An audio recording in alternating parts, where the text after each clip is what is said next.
reduce emissions, but also significant scaling up of financial resources dedicated to climate adaptation, addressing loss and damage, and ensuring equitable access to sustainable technologies. The Republic of Malawi firmly believes that only through a collective sense of responsibility and international solidarity can we protect our planet and provide a sustainable future for our generations to come.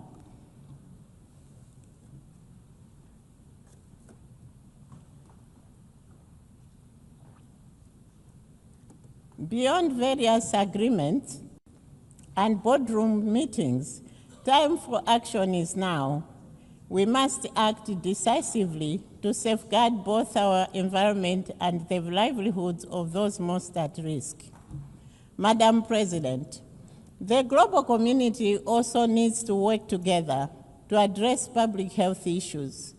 My delegation, therefore, applauds your office for the efforts that led to the adoption of the political declaration on the prevention and control of non-communicable diseases and the promotion of mental health and well-being. No nation has been spared from the impact of these two health issues, whose causes are numerous. The response to these issues requires concerted efforts and collaboration.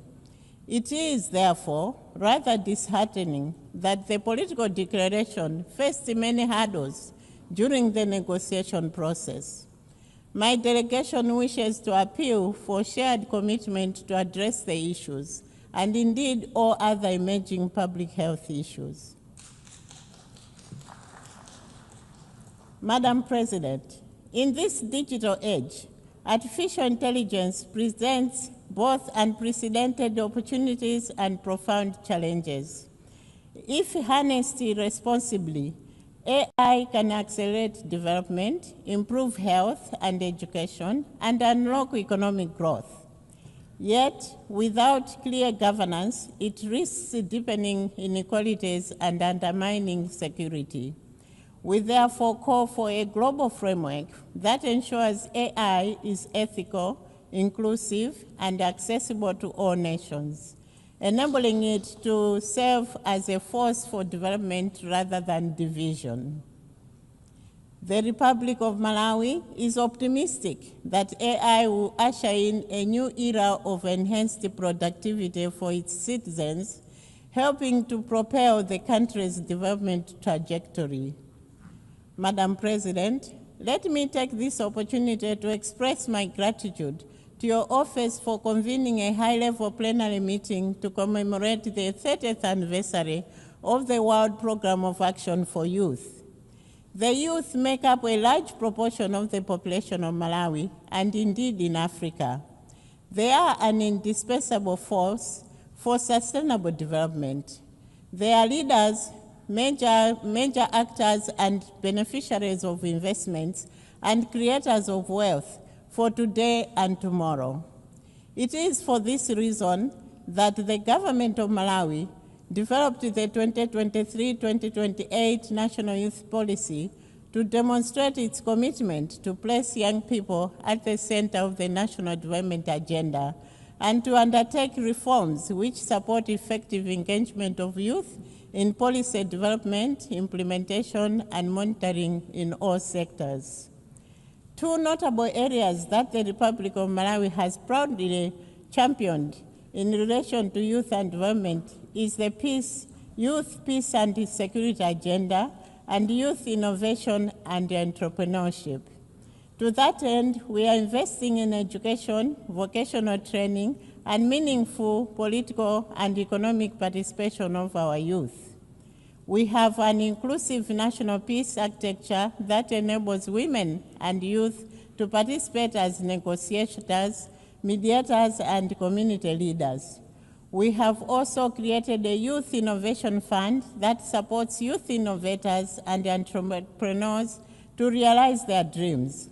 We therefore urge the international community to create concrete pathways for youth inclusion in political and economic decision-making processes. Let us invest in their potential, not just fear their energy. To that end, the Republic of Malawi calls for investing for peace through a dedicated funding for youth-led peace building.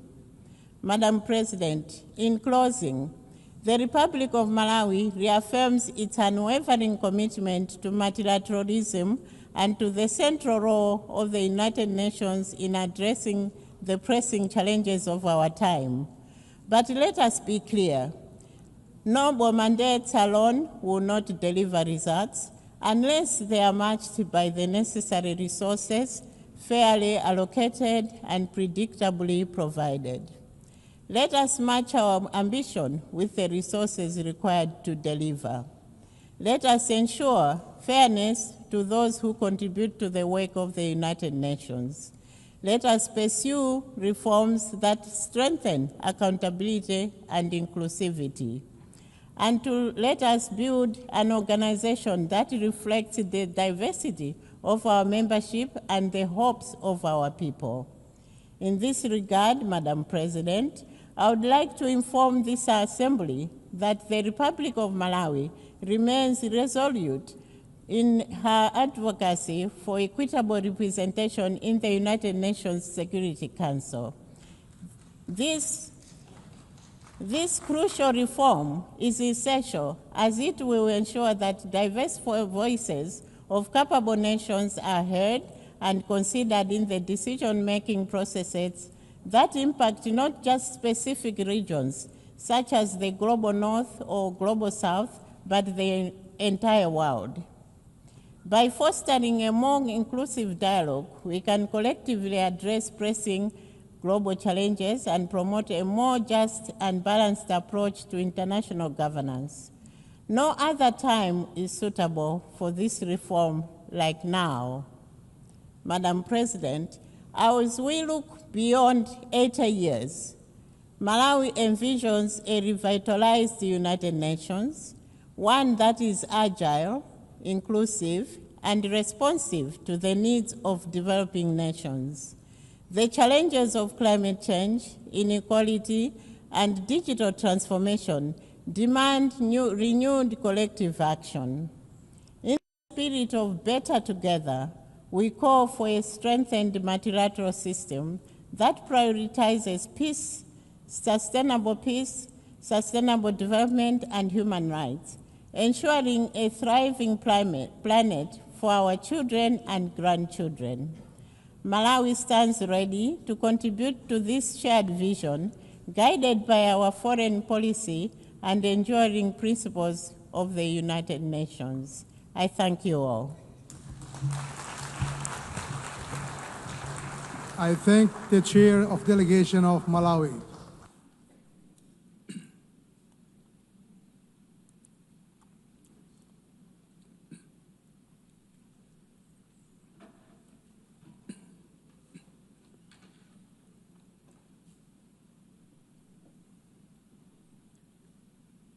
I now give the floor to His Excellency Lok Bahadur Thapa, Chair of Delegation of Nepal.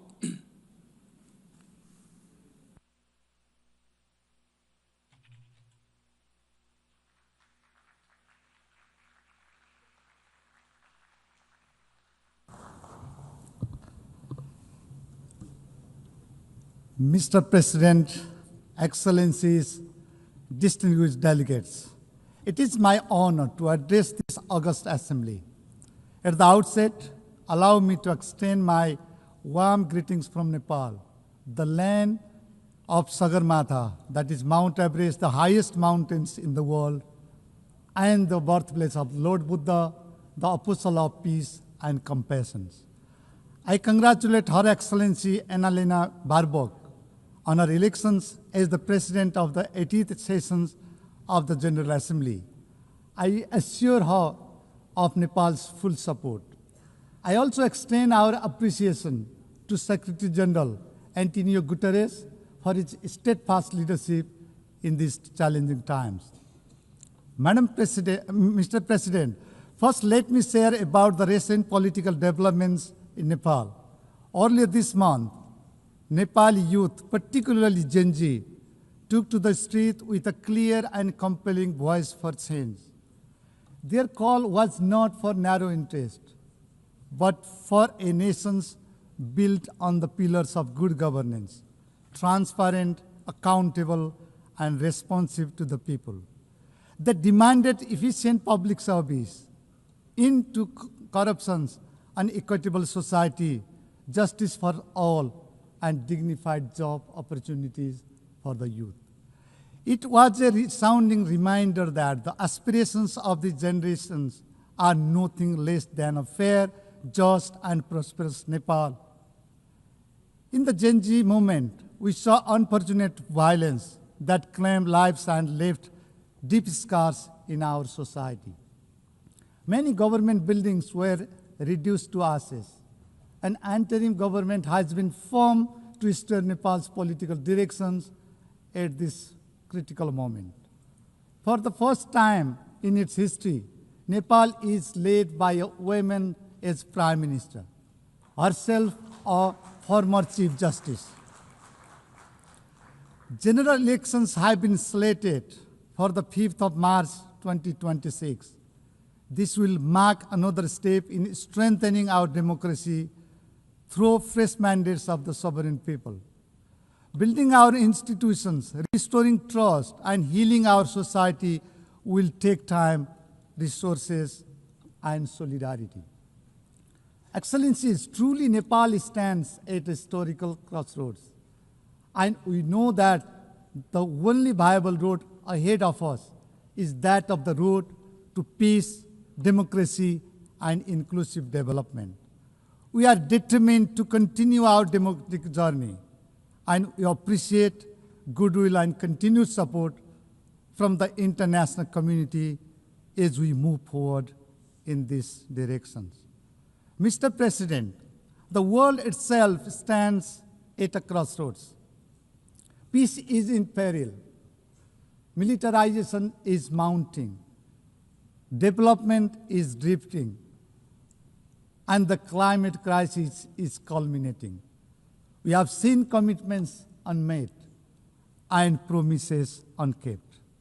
In this context, the theme of this sessions, Better Together, 80 years and more for peace, development, and human rights, couldn't be more relevant.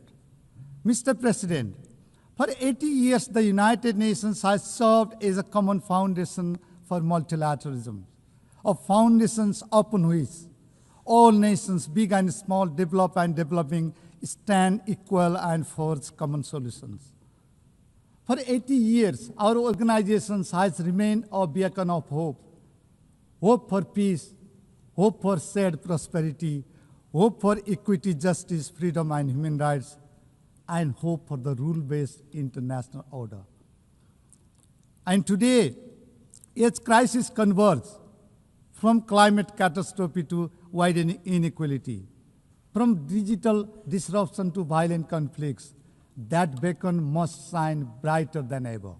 It is time to renew our collective resolve to fortify the founding values of the United Nations. Mr. President, Nepal attaches profound enduring value to the United Nations. The UN Charter is bedrock of our foreign policy. It is a compass that guides our actions on the global stage.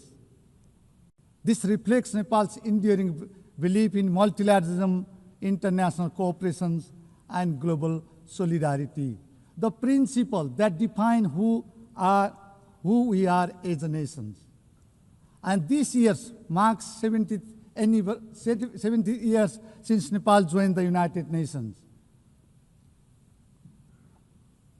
For 7 decades, Nepal has consistently stood by the United Nations, contributing to global peace and stability, advocating for the rule-based international order, promoting equitable and sustainable economic development, particularly for the upliftment of the least developed countries and the landlocked developing countries, and upholding human dignity and justice. Today, Nepal proudly stands as the largest contributing country,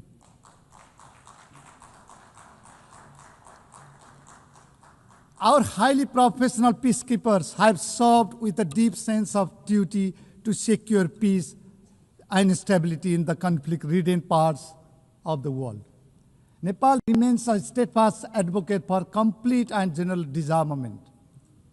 The lasting peace and safer world depends on the reductions of all weapons, conventional and emerging alike.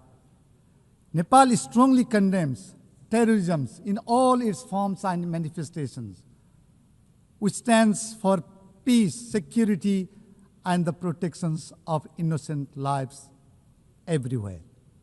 As the chair of the Global Coordination Bureau of the least developed countries, Nepal is leading the group to ensure equitable, inclusive, and sustainable development guided by the spirit of no one is left behind.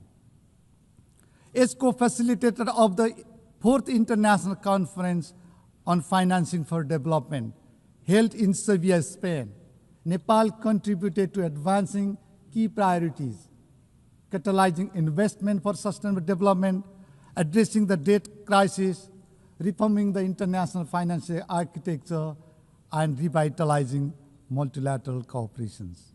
Nepal is deeply honored to serve as the President of the Economic and Social Council this session.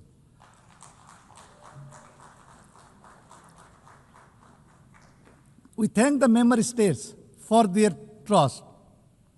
As the President of the ECOSOC, I am deeply committed under the motto of delivering better to bring coherence, to bring credibility, and to bring measurable impact to the Council's work.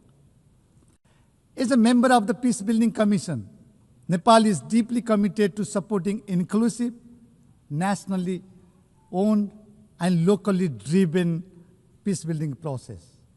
Mr. President, the world today faces challenges of profound gravity and urgency. Many parts of the world are witnessing protracted crises. War is raging relentlessly in Ukraine. Suffering is deepening in Gaza, where civilians bear the heaviest toll. We support a two-state solution where Israel and Palestine coexist peacefully and securely with internationally recognized borders in line with the relevant United Nations resolutions. Nepal is deeply concerned about the innocent civilians held hostage by Hamas. We call for the immediate release of Bipin Joshi, a Nepali student who has been held hostage by Hamas since October 7, 2023. Excellencies, crises in Sudan, Sahel, and beyond have left millions displaced, hungry, and vulnerable. The architectures of the global peace has been under severe pressure, unseen since the Second World War. Institutions designed to prevent conflict and uphold human dignity are tested as never before. It is frustrating that the defense budget is skyrocketing while development cooperation is shrinking. Global military spending has reached unprecedented levels, $2.7 trillion in 2024, the highest since the Cold War.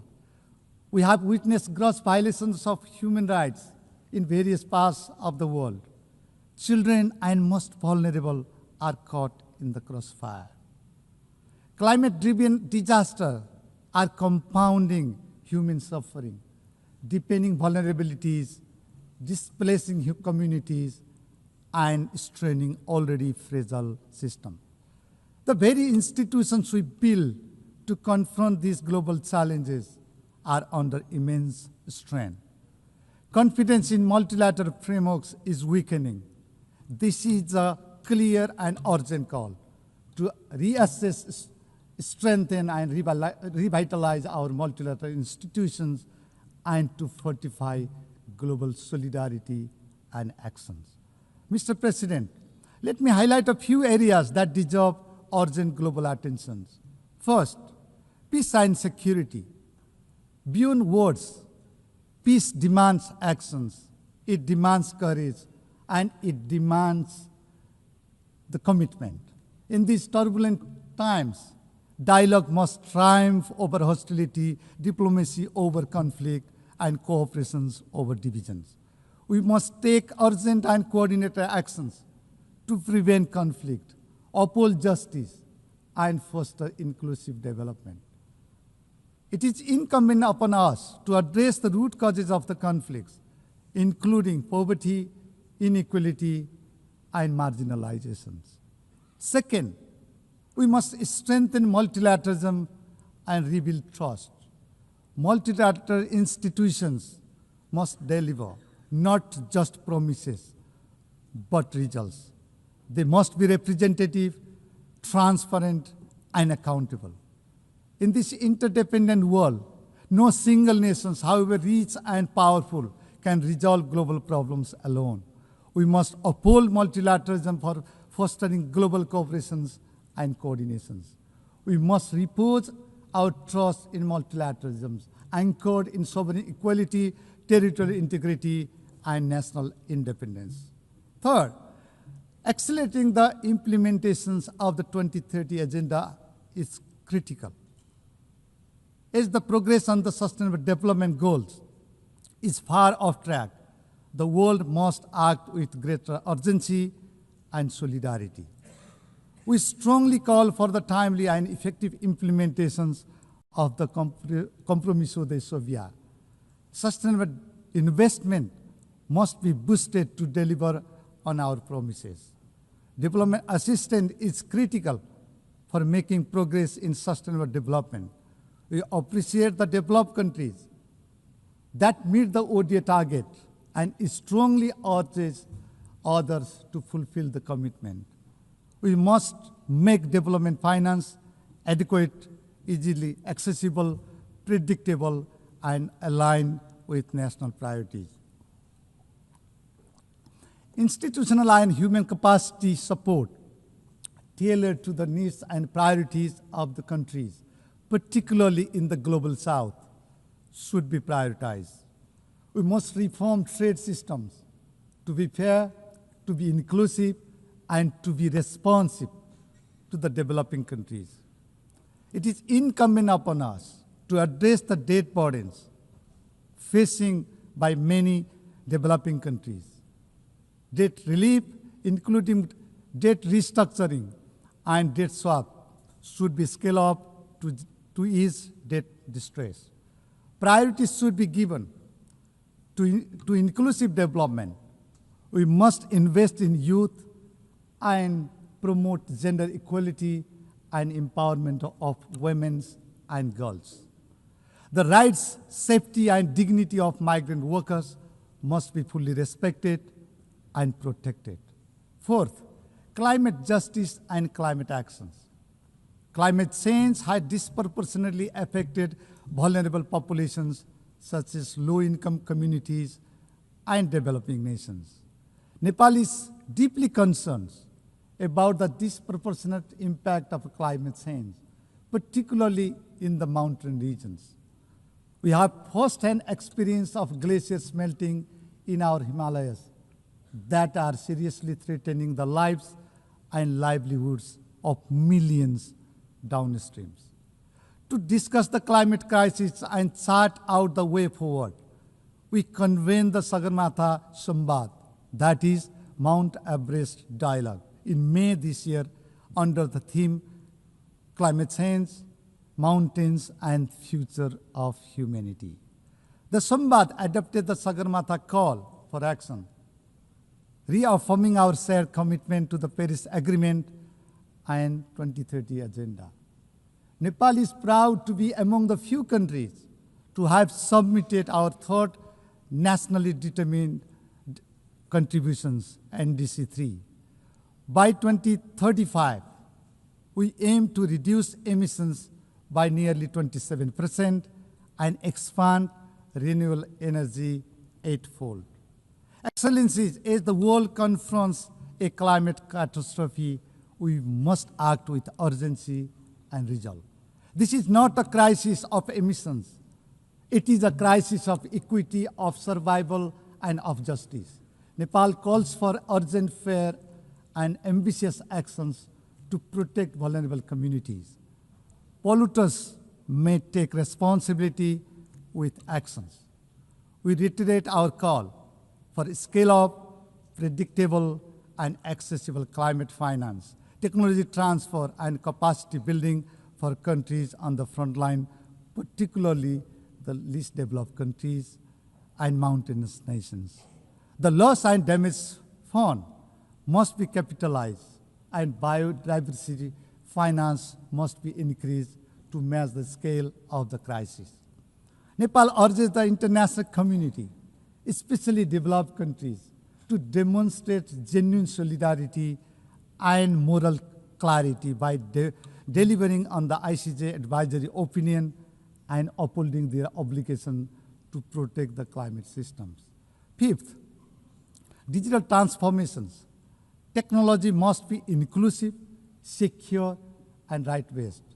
We must narrow the digital divide within and among countries to create a peaceful and equitable society. Nepal advocates for a global digital cooperation framework that ensures access to infrastructures, digital literacy, and data protections for all.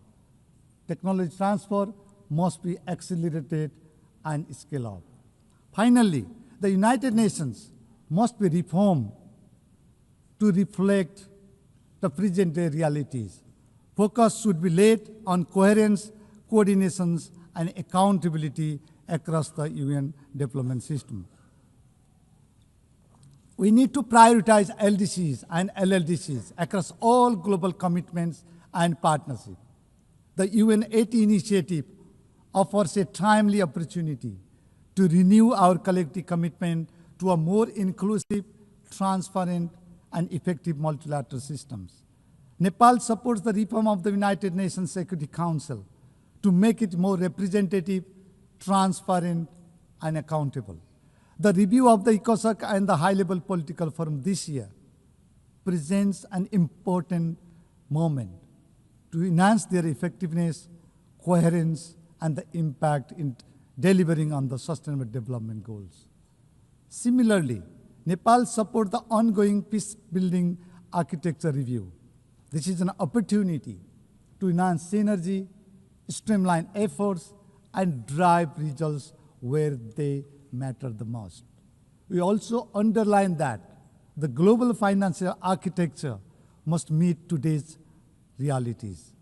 Mr. President, the global community has time and again reaffirmed its determinations to tackle challenges before us. And we have shown that we can achieve more when we act in genuine partnership, when we choose collaborations over confrontations, and when we replace disagreements with dialogue, and we are committed to peace, prosperity, and sustainable future.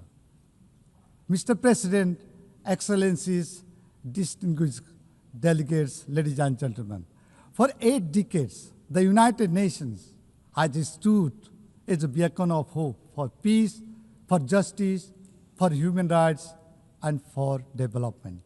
Today, that legacy calls upon us more urgently than ever. The world watches us at a moment of great trial. Let us stand together, united and determined to ensure enduring peace and prosperity in the world. When the United Nations succeeds, humanity as a whole succeeds. When it falters, it is the innocent and vulnerable who bear the heaviest cost.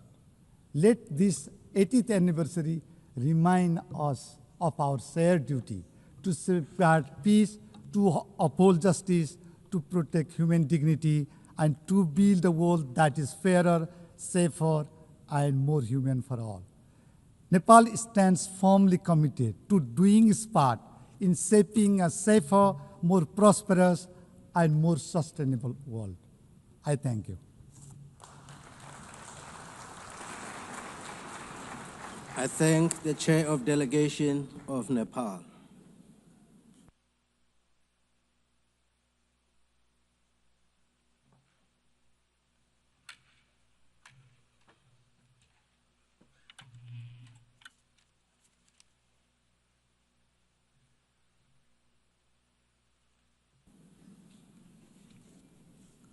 I now give the floor to His Excellency Muhammad Siat Douale, Chair of Delegation of Djibouti.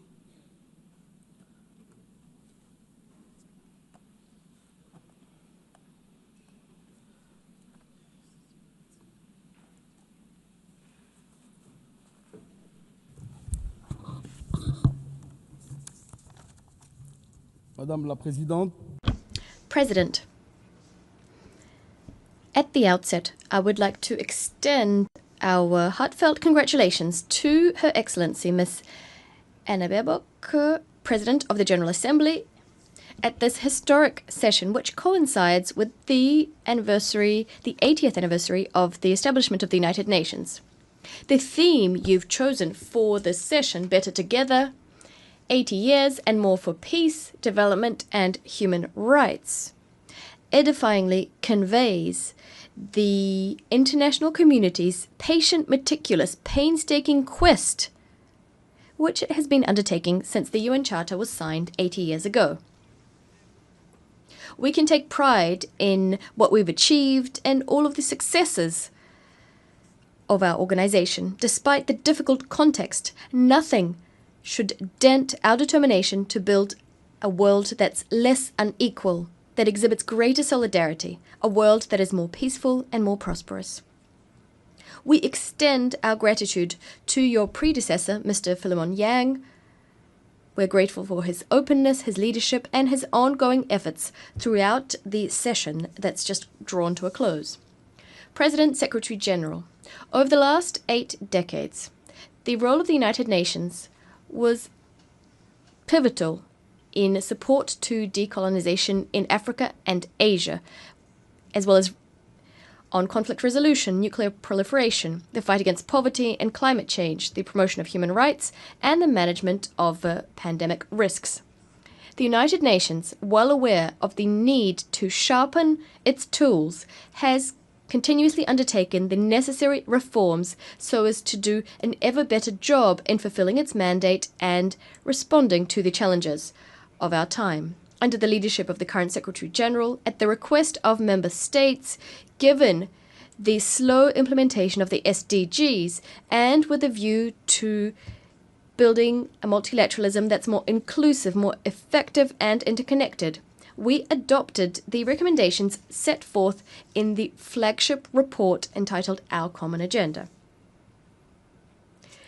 Faced with the unpredictability of the future and the exacerbation of certain trends which could sap international cooperation, as well as the emergence of new challenges, we, as contracting parties, adopted a Pact for the Future which contains a global digital compact and a declaration on future generations.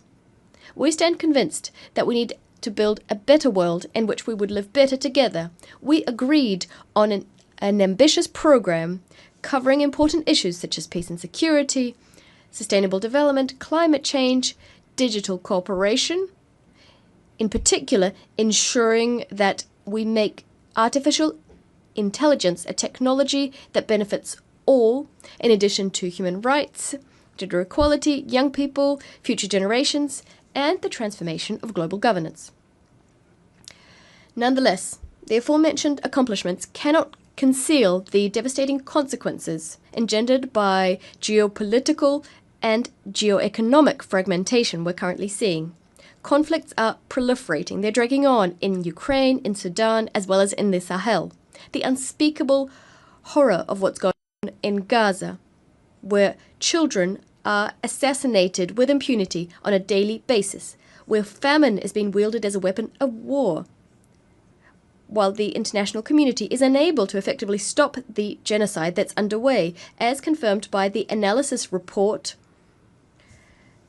drafted by the United Nations and published on the 16th of September under the leadership of Judge Navi Pillay. The norms governing the use of force are being violated with chilling regularity, as illustrated by the bombing, the raids, and the extraterritorial assassinations committed by Israel. We condemn the terrorist attack against Qatar and the violation of its sovereignty and territorial integrity. Speaking on behalf of the Republic, His Excellency Ismail Omar Guelleh, we reiterate our solidarity with the the Emir, His Highness Sheikh Tamim bin Hamad Al Thani, as well as the government and the brother people of Qatar. The Security Council is paralyzed by the recourse to the veto, which has become systematic. International law and the norms which have guided us to date are being called into question, a dangerous trend. There's also a crisis of confidence between states, aggravated by the serious liquidity crisis owing to arrears in the payment of assessed contributions.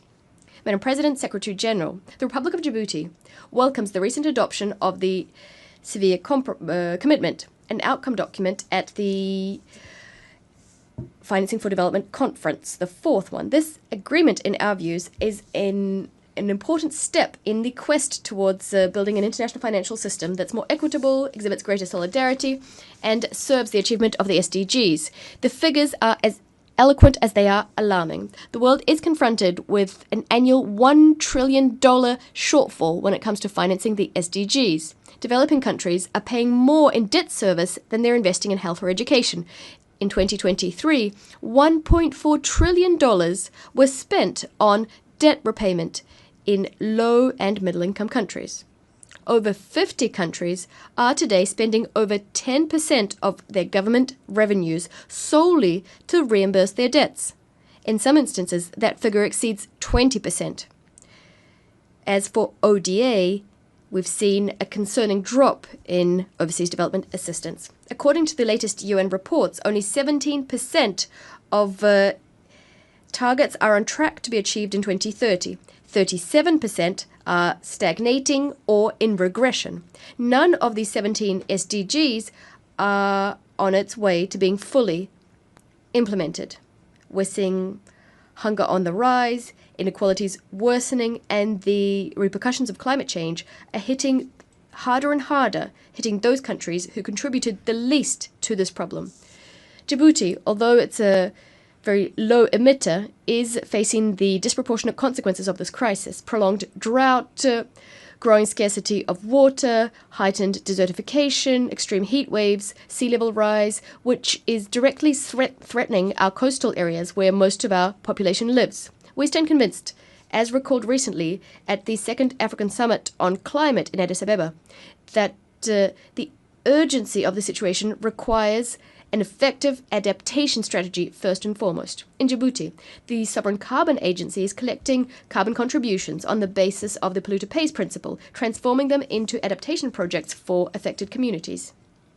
The severe commitment gives rise to new hope. It calls for in-depth reform for financial governance that's more inclusive and better response to long-standing aspirations of the countries of the South. The commitments contained therein must be honoured. It shouldn't become just another text stored in multilateralism's archives. It should serve as a basis for a new global contract underpinned by concrete solidarity, responsibility, and shared ambition. Committed to transforming its strategic, geographic, and infrastructural advantages from primarily a transit leader to a fully integrated industrial partner for East Africa and beyond. In line with its National Development Plan, Djibouti EC, we will pursue inclusive, sustainable industrialization that adds local value, create more employment and benefits its neighboring countries. Djibouti will leverage its free trade zones, ports, and logistics infrastructure to attract light manufacturing, agro-processing, packaging, and assembly industries that serve regional demand. Djibouti is a strong believer in regional integration, where each country develops and leverages its comparative advantage to contribute to shared growth and stability. Djibouti is and will always remain a serious, reliable, committed, and constructive partner to countries in the region and its many friends all around the world. Just 2 days ago, on September the 27th, Djibouti achieved its first UNESCO Biosphere Reserve status with the designation of the Archipel des Sept Frères, Rassian, Korangar, and Godoria Biosphere Reserve. This major historic step, which underlines our country's commitment to environmental stewardship strengthens our resolve to develop Djibouti's potential to become a premier destination for ecotourism. Madame la Présidente, President, Secretary General, we welcome the progress made in Somalia so as to implement national priorities, its national development program, and the stabilization plan. Nonetheless, we are still disquieted by the threat that the terrorist Al-Shabaab militia continues to pose. We welcome the contribution of Somalian forces, African Union forces, and other forces working legally to combat Al-Shabaab. We recognize the enormous sacrifices which have been made. We emphasize the crucial importance of guaranteeing that AAUSOM African forces are endowed with predictable, sufficient resources so that they can fulfill their mandate under the best possible conditions. Djibouti is a large contributor of the African Union in Somalia since the ATMIS mission. Our troops are stationed in key sectors, Belet Wene, Bulahawa, and Jalalakaksi, in the Haran region in the state of Hir Shabelle. Faced with an uptick in terrorist attacks, Djibouti heeded Somalia's call by signing a new agreement in July 2025 to pave the way for additional deployments of Djiboutian forces to reinforce stabilization efforts in the country. We must provide collectively robust support to the government of Somalia so as to facilitate their efforts. We cannot accept that these terrorist militias continue their deadly campaign against civilians, Somali forces, and international partners. We cannot accept that they are closing humanitarian corridors. President, Secretary General, we are deeply disquieted by the ongoing hostilities in Sudan, where a fratricidal conflict has been raging for over 2 years now. The death toll is heavy. Civilian infrastructure has been destroyed, which is very costly, resulting in the disruption of essential services being provided such as water, health, and electricity. The ongoing deterioration of the security and humanitarian situation is prompting large-scale displacement. Sudan, which has over 30 million people in need of assistance, according to UN figures, is confronted with a disastrous humanitarian situation which demands an immediate, coordinated response on the part of the international community. We call for an immediate cessation of military operations and for a lasting ceasefire, echoing previous regional resolutions which aim to resolve the conflict. Djibouti reaffirms its commitment to the sovereignty, territorial integrity, and the national unity as well as the stability of Sudan, in accordance with regional and international commitments. We reiterate our willingness to work in partnership with regional and international actors who wish to find a peaceful way out of the crisis. We call to place the interests of the Sudanese people as well as regional stability at the heart of our efforts at all times. Madam President, when the United Nations Charter was signed, when the United Nations was established, the international community was drawing on the lessons it learned from the League of Nations. It committed to do everything within its power to spare humanity from the scourge of another war. It would appear that the promise of a war-free world was not upheld, given that, regrettably, today we continue to face a number of conflict situations, some of which are particularly horrific. The most devastating conflict, as old as the United Nations itself, is Israel's ongoing aggression and occupation of Palestinian land. The unspeakable horrors occurring there requires pressing action on the part of the international community, going beyond words and condemnation, which has no repercussions. In Gaza and in the West Bank, Israelis are engaged in what would appear an innocent pastime, killing. Meanwhile, the international community is working to revitalize the two-state solution.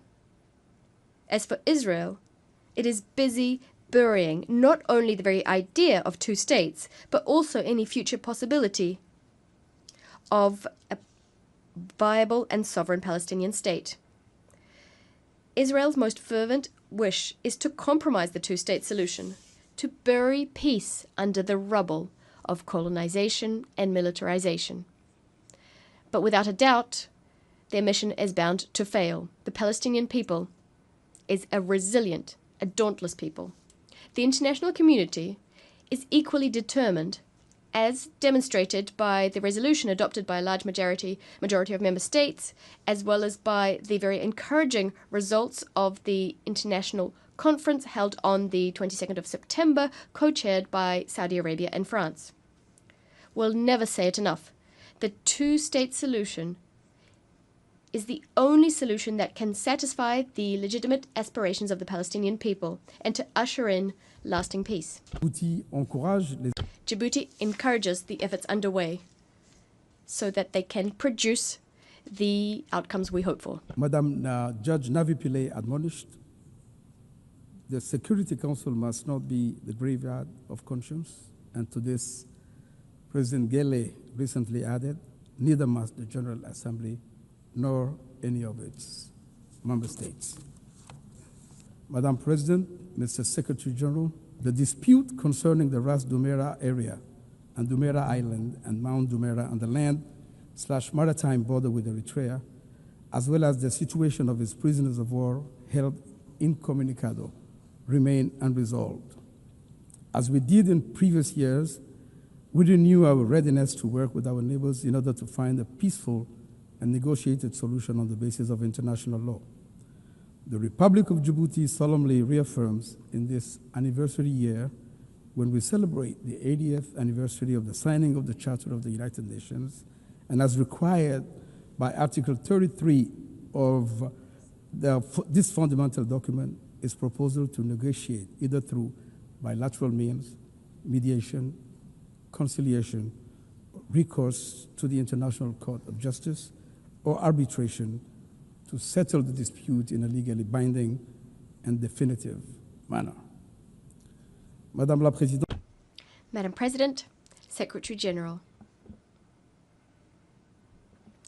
80 years after its establishment, the United Nations continues to serve as a forum and to provide adequate tools which we could further refine, of course, allowing us to live together better and to tackle the complex challenges our world faces, those related to peace and security, development and human rights. We must do our utmost to ensure that the United Nations doesn't remain a symbolic theatre safeguarding its image, but deaf to the demands for reform, including Security Council reform, which requires the granting to Africa of the seat it deserves, thereby righting a historical injustice. The United Nations is more essential than ever. We shouldn't turn it into a sacrificial victim, a victim sacrificed on the altar of our differences and our inability to bind ourselves to each other with strong bonds of trust.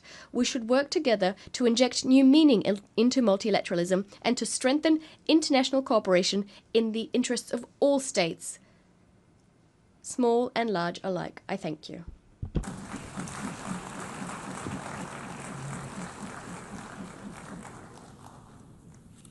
I thank the Chair of Delegation of Djibouti.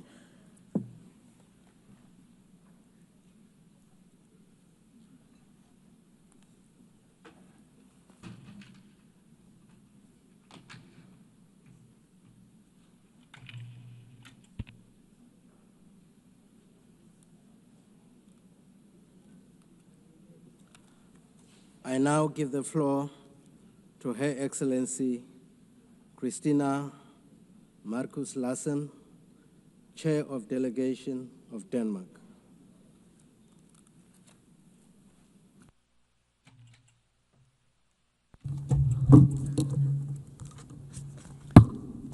Thank you, Mr. President. Mr. President, distinguished delegates, friends, and colleagues. 80 years ago, representatives from around the globe came together to establish the United Nations. My country, Denmark, was part of that historic moment. But many other nations were not given that opportunity.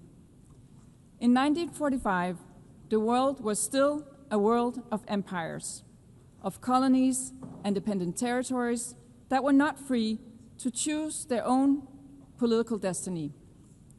The establishment of the United Nations did not change that overnight. Yet, it set the world on a course toward a radically different order.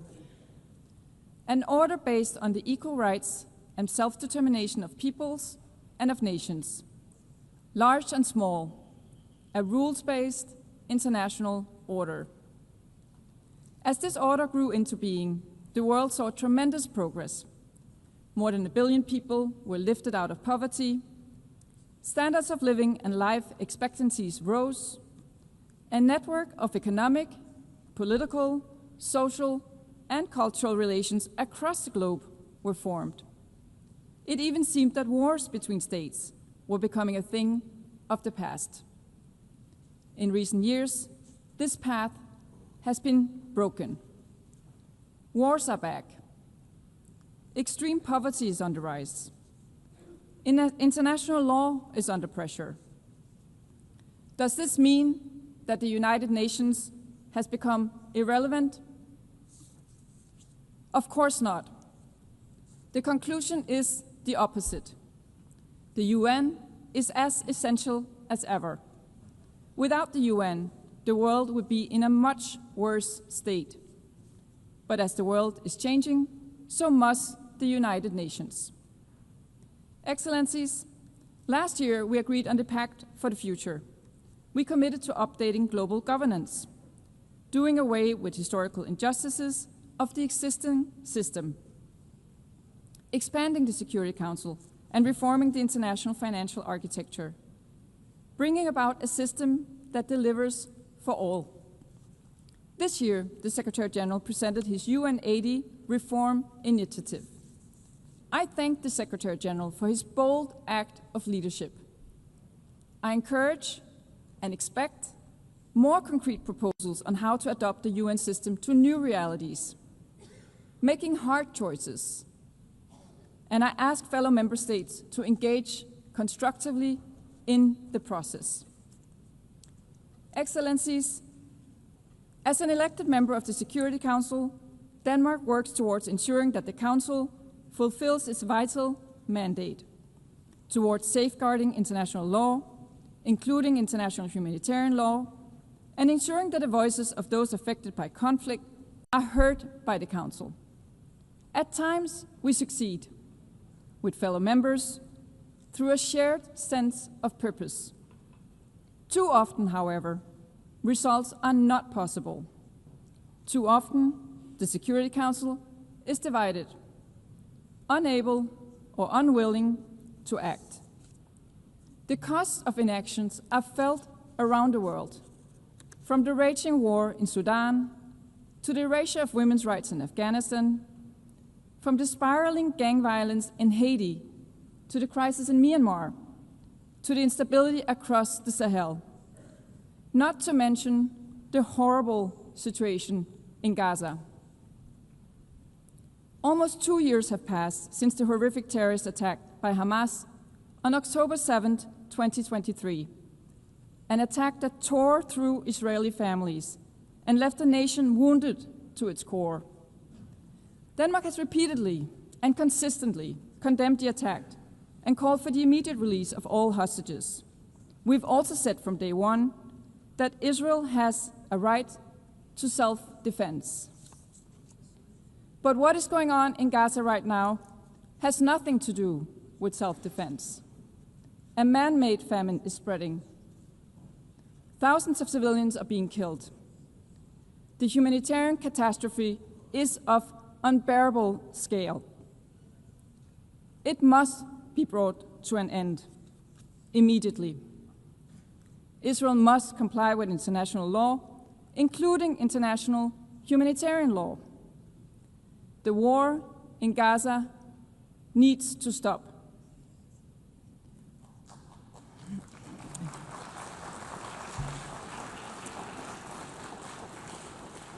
The two-state solution remains the only solution to a lasting peace for two peoples, both deserving of security, both deserving of dignity. The high-level conference on the two-state solution last Monday clearly demonstrated that the momentum is growing, that we are witnessing a renewed energy and enthusiasm for peace based on the two-state solution, a solution that Denmark is prepared to build on. The keys to recognition of a Palestinian state can no longer lie in the hands of the Israeli government. The Palestinians themselves must become masters of their own destiny. Excellencies, in Ukraine, Russia's horrific and illegal war of choice continues. A war that could end tomorrow if only Russia wanted to. If only Russia would withdraw to its own territory and refrain from trying to alter international borders by force. Russia's blatant violation of the UN Charter is felt most intensely in Ukraine and in Europe.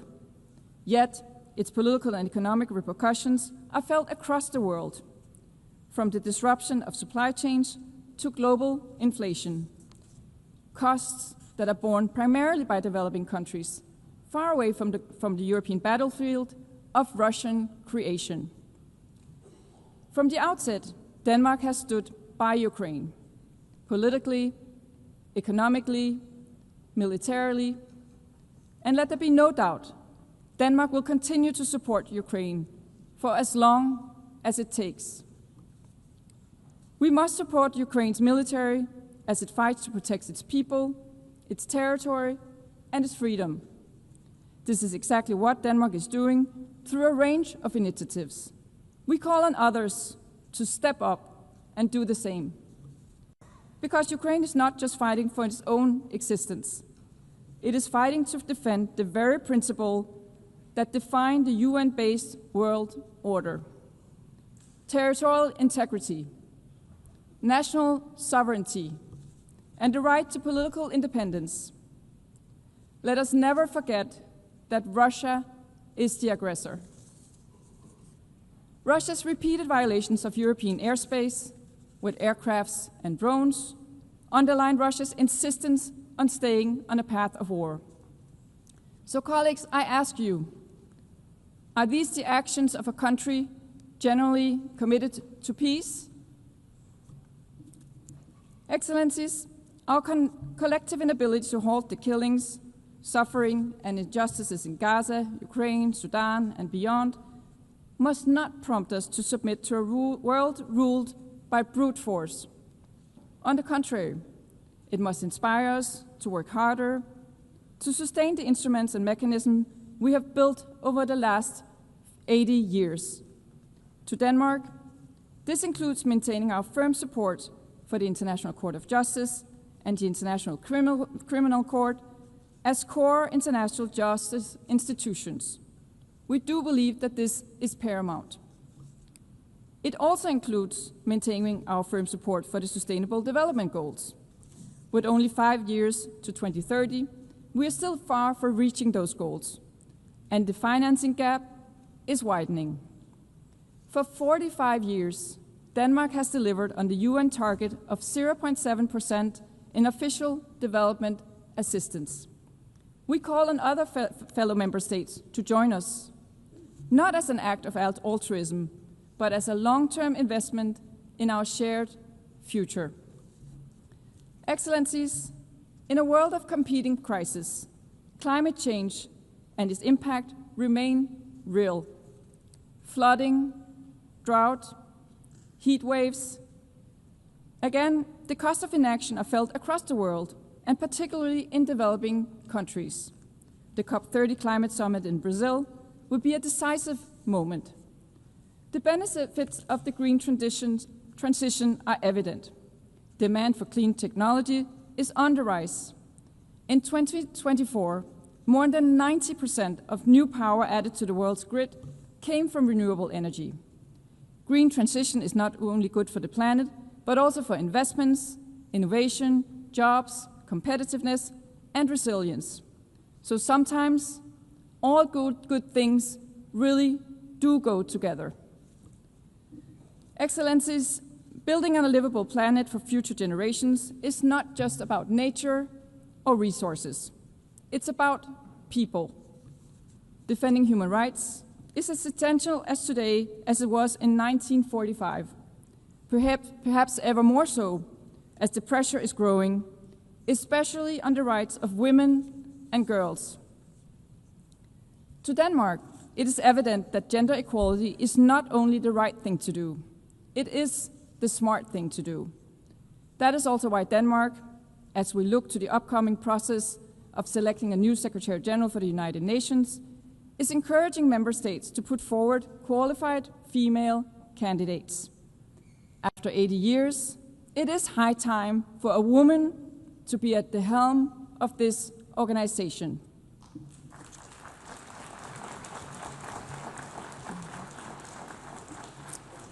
Excellency, in closing, I would like to recall the wisdom of Nelson Mandela.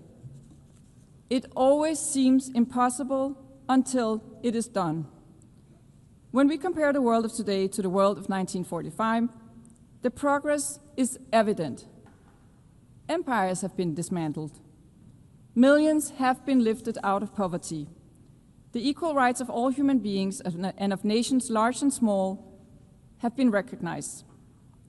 In a world of rapid change and growing uncertainty, we must not lose sight of how far we have come, nor must we forget that it was by working together we got here. Let us rekindle the spirit of cooperation that led to the establishment of the United Nations 80 years ago. It always seems impossible until it is done. I thank you, Madam President.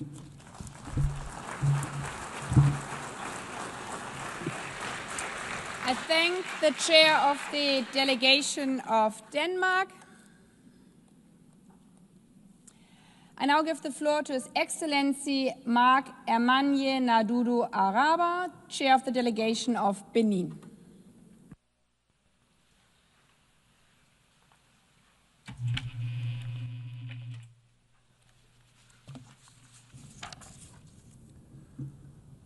Madame la Présidente. Madam President, United Nations Secretary General, heads of delegation, distinguished delegates, ladies and gentlemen. It is with a profound sense of honor and responsibility that I take the floor on behalf of His Excellency Mr. Patrice Talon, President of the Republic of Benin, on the occasion of this 80th session of the United Nations General Assembly. I wish to first and foremost extend my warmest congratulations to Ms. Annalena Baerbock on her outstanding election to preside over this session. I assure her that she will have the full support of my delegation in the discharge of her noble mission. I'd also like to commend the unwavering commitment of Mr. Antonio Guterres, United Nations Secretary General, for his indefatigable efforts in favor of peace, security, sustainable development, and respect for human rights in a global context marked by mounting uncertainties and multiple crises. At this time in which we are celebrating the Oak Jubilee of our common organization, I believe it's timely to conduct an assessment of its progress in charting the path towards a better and more peaceful world. We meet this year in an international climate that is heavily overshadowed by the proliferation of hotbeds of tension, worsening humanitarian and climate crises, creeping inequality, as well as the erosion of trust in multilateral institutions. These challenges, which are unfolding around the planet, severely test our collective ability to preserve peace, to promote shared prosperity, and to protect human dignity. This tumultuous global context fully confirms the relevance of the topic chosen for this general debate: Better Together, 80 years and more for peace, development, and human rights. For Benin, there is but one answer to these challenges: enhancing international cooperation, breathing new life into multilateralism, and restoring the full meaning of solidarity among peoples. Madam President, we stand today at a critical juncture in contemporary history. the world as we knew it is being transformed by profound shifts, in particular the reshaping of strategic balances, fast-paced technological development, the climate crisis, rising interdependence, but also rivalries. These are not merely cyclical adjustments, rather they augur a new global geopolitical order. We are witnessing a gradual shift towards a multipolar world. New powers are emerging, asserting their voice in international affairs, while strategic alliances are being redrawn. This dynamic provides opportunity for rebalancing, but also carries with it risks of fragmentation. My delegation stresses that this nascent world shouldn't relegate smaller-sized states to the role of mere bystanders, nor drown them out under the commotion of great power rivalries. Our voices matter, our experiences matter, our solutions matter. The history of this organization, founded on the principle of the sovereign equality of states, has oft demonstrated that smaller actors are very often able to act as counterbalances thanks to their ability to embody restraint, dialogue and cooperation, the very essence of multilateralism. My country, Benin, perceives its place in this new global order as that of a stabilizing and cooperative force, a font of proposals, which does not aspire to decide global policy, but which, in terms of the great challenges that we have to meet together, has a vision to share. Our foreign policy is based on respect for international law and the primacy of peaceful settlements to disputes. We believe that the rule of law must always prevail over the rule of force. We favour the virtues of preventive diplomacy, mediation, and consensus building within regional and international organisations. Heir of a plural history, we support cultural diversity as a pillar of global peace. We strive to reconnect Africa with its diasporas by, in particular, offering Beninese nationality as a gesture of recognition to Afro-descendants who wish to claim it. In this new global order in the making, the issue of national sovereignty has returned to the forefront of our debates. All around the world, nations are reaffirming their legitimate right to decide on their own path, to protect their vital interests and to preserve their territorial integrity. This aspiration is legitimate. It is rooted in international law, in the United Nations Charter, and in the will of the peoples. Nonetheless, at the same time, this quest for sovereignty is sometimes interpreted as a call for isolationism and closure. Rather, Benin sees sovereignty as synonymous with an ability to act independently, underpinned by a clear understanding of national interests. It is to be exercised in the context of an international system in which every state, while remaining the master of their own choices, recognizes that common challenges demand collective responses. True sovereignty is also visible in the capacity to engage in dialogue, to negotiate, to cooperate, and to be open to the world. Madam President, Benin observes with concern the proliferation of armed conflicts in Eastern Europe, to the Middle East, Sahel, and the Great Lakes region, threatening millions of lives, triggering mass population displacements, weakening institutions, and destroying infrastructure. This, in turn, fuels a cycle of poverty and violence in affected areas. In light of this reality, we have a clear belief. No conflict can be sustainably resolved by the force of weapons. Only an inclusive dialogue backed by true political determination, along with sustained international engagement, can open the way to just and lasting peace, perhaps in particular in the humanitarian chaos in Gaza, where the prospects for reconstruction appear uncertain. Benin reaffirms its support for the two-state solution as the only viable path towards a lasting settlement of the Israeli-Palestinian conflict, in accordance with the relevant resolutions of the Security Council and the New York Declaration, adopted at the conclusion of the international conference organized jointly by France and the Kingdom of Saudi Arabia in July this year. Benin is also following with great concern the developments in the crisis in the eastern DRC, marked by persistent violence despite recent diplomatic initiatives. We commend the efforts of Qatar and the United States of America to promote de-escalation and to open the way to an inclusive dialogue. We call on the parties to silence the guns, and we encourage the African Union to ensure consistent strategies, complementary operations, and coordinated peace efforts in the Great Lakes region.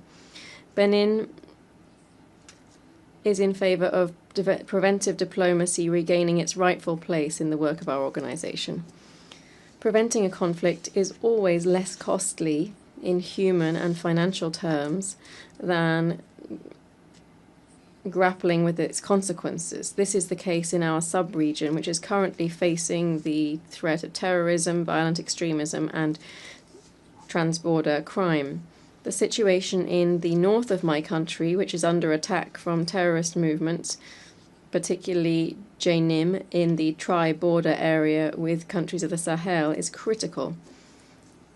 The government is addressing this decisively with the support of international partners through an inclusive strategy combining reinforced border security, community development initiatives, assistance to internally displaced persons and refugees, together with radicalization prevention programs. Terrorism is a transnational threat, and without strategic cooperation and strengthened mutual trust between countries, national efforts alone are, alas, insufficient. Furthermore, peace can only be preserved if it is underpinned by justice and respect for international law. This means that all member states must meet their obligations, must respect national sovereignty, and renounce any form of interference or aggression. Madam President, 10 years ago, the international community adopted the 2030 Agenda for Sustainable Development, embodying the ambitious pledge to leave no one behind. Today, we must face a troublesome reality. That is, that the global trajectory towards achieving the SDGs is seriously off track. Successive shocks, the COVID-19 pandemic, security crises, the exacerbated effects of climate change, geopolitical tensions, and an economic slowdown have stalled or even reversed progress in many countries, particularly in sub-Saharan Africa. Despite these challenges, Benin, under the leadership of President Patrice Talon, has undertaken profound reforms and has galvanized strategic investment to sustainably transform our economy and improve the living conditions of our citizens.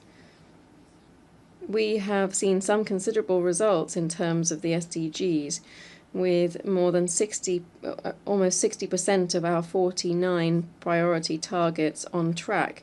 The 2025 SDG index for Benin is 57.8 points, which means that our country stands first worldwide in terms of progress, with a gain of 14.5 percentage points since 2015. These positive results speak to Benin's ability to transform our public policies into tangible progress for our population, and yet a number of challenges remain to be met in order to consolidate the gains made and to bridge gaps. We therefore call for collective mobilization with less than 5 years to go before the end of the 2030 Agenda. This calls for renewed multilateral action to ensure that the Seville commitment is consistently implemented. This was adopted at the 4th International Conference on Financing for Development. We call for a deep-rooted reform of the international financial architecture and of governance of multilateral development institutions so that they can better include countries of the South in their decision-making processes.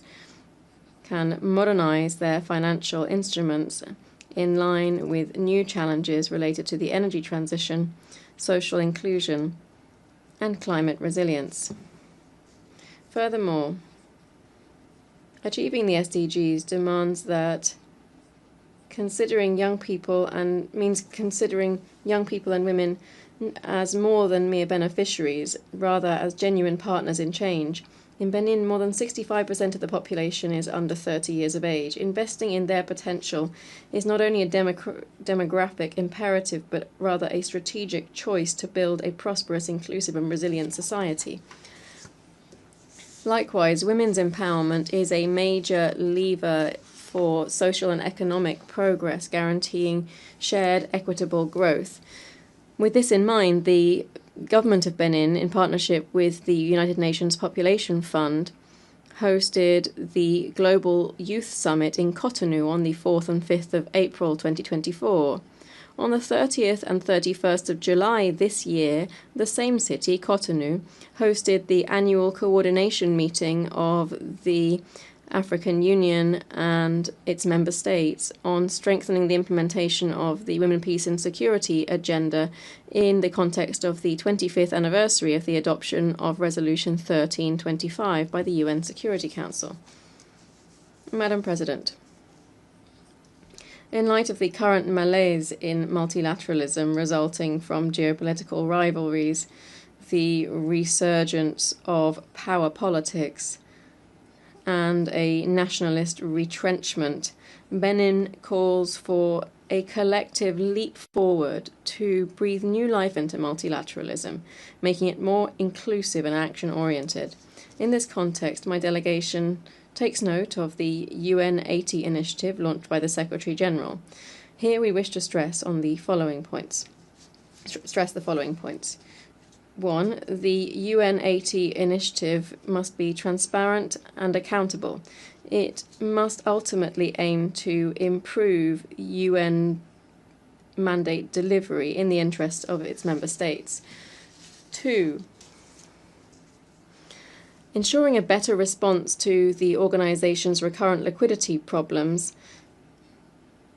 falls first and foremost to member states, who must honour their financial obligations in full, on time, and without conditions.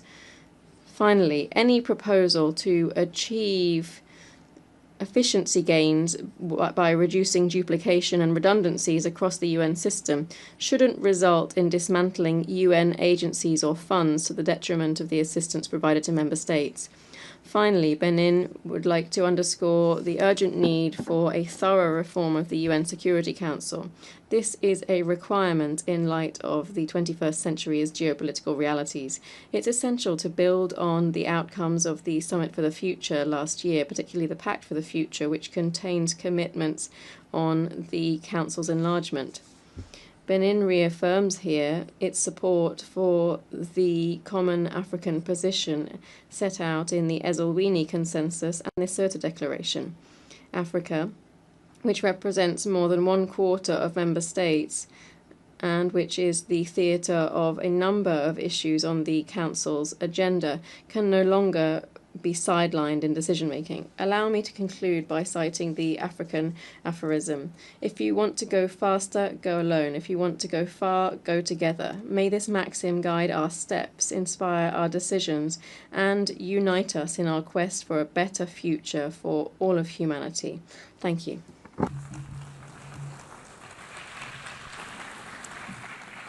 I thank the chair of the delegation of Benin.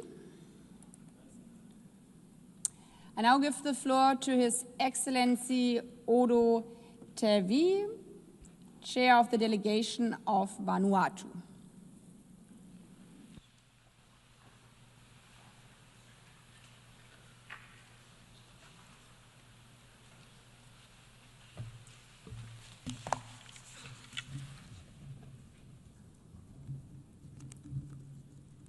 Madam President, Mr. Secretary General, Excellencies, distinguished delegates, ladies and gentlemen, it is a great honor for me to deliver this address on behalf of the government and people of the Republic of Vanuatu.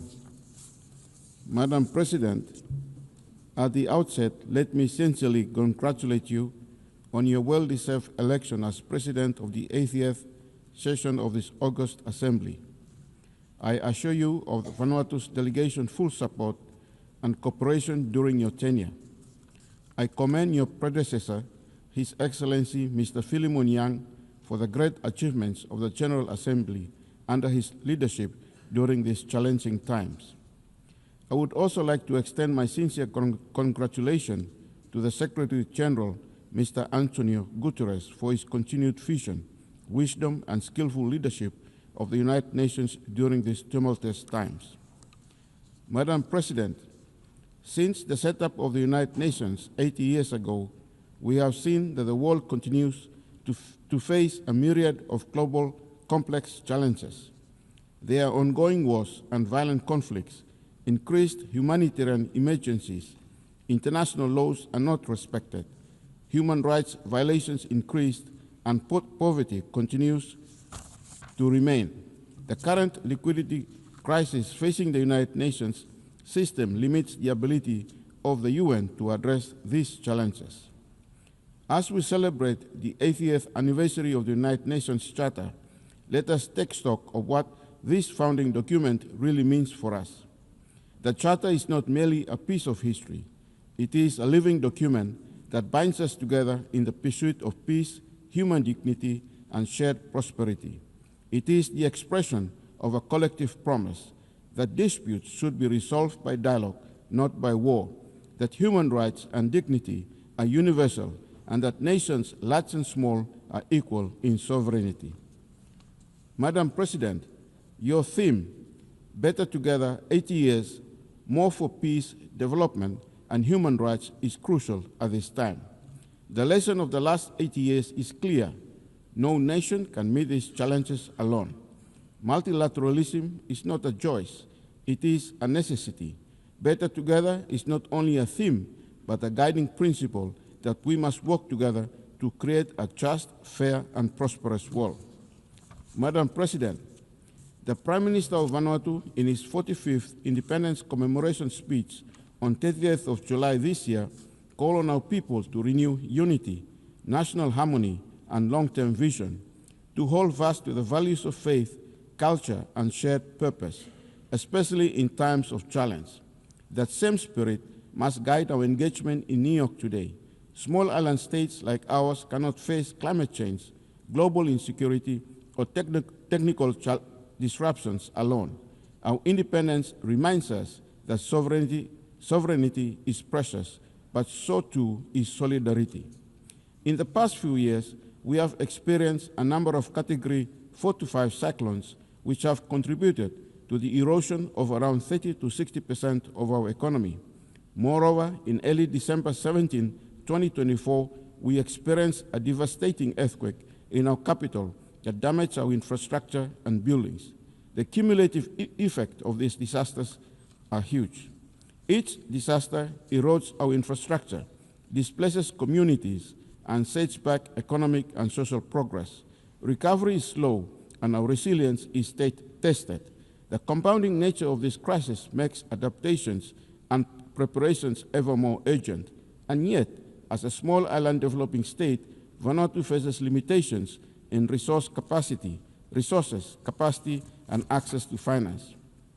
Apart from these disasters, foreign investments in our country have been flat, and this is due to a combination of factors, one of which is the unjust blacklisting imposed by some of our development partners and the difficulty of accessing funds due to the worsening of corresponding banking relationship. While these measures are often justified as steps towards de-risking, the consequences for a country like Vanuatu are severe. We call on the international community, financial institutions, and regulators to work with countries that are affected by these measures and to recognize the unintended consequences of de-risking in small economies. Solutions must include enhanced dialogue, technical assistance, and proportionate risk-based approaches that allow bona fide businesses and citizens to continue to participate in global commerce. Despite these challenges, we are starting to see some green shoots in our economy. Our economy is anticipated to recover this year and in the medium term. Of course, our growth prospects, among other things, will depend on a favorable external and domestic economic environment and how far we can withstand natural disasters in the future. Our development experience thus far reveals that as a vulnerable country which has graduated from least developing country status, it is not easy to chart your own course for development. The international environment has been unfavorable for small island developing states, and accessing climate and development finance continues to be challenging. The securitization of development finance makes it difficult to address our most pressing development challenges. Just like any other small island developing states, Vanuatu relies on the current global legal order that is underpinned by the UN Charter to thrive. As a nation, we will continue to espouse for the preservation of these ideals. Furthermore, we call for the UN to urgently look deeper into the challenges of states like Vanuatu and find innovative ways to assist them. Madam President, this year the Pacific leaders established the Pacific Resilience Facility, which aims to support climate projects that would build resilience in our economies and communities in the Pacific. This is one of the first regional-led initiatives of its kind in the world. I join our Pacific leaders to thank our development partners that have contributed to this initiative. I call on our good friends and partners to contribute further to this facility. Madam President, as you are well aware, Vanuatu, with the support of a coalition of nations, led a UN resolution which was adopted by the UN General Assembly in March 2023, calling for the International Court of Justice to provide an advisory opinion on climate change. The court delivered its historic opinion in July 2025, affirming that states have clear legal obligations to protect the environment and human rights from the impacts of this crisis. For vulnerable nations, including small island developing states, this opinion is a powerful affirmation of a long-standing call that climate change is an existential threat and that the world has a legal duty to respond.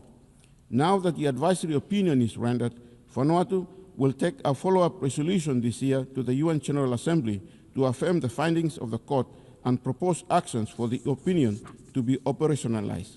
I call upon all the UN member states to support this crucial resolution. Taking climate change to the ICJ via the General Assembly is not a silver bullet for increasing climate action, but only one tool to get us closer to the end goal of a safe planet for humanity.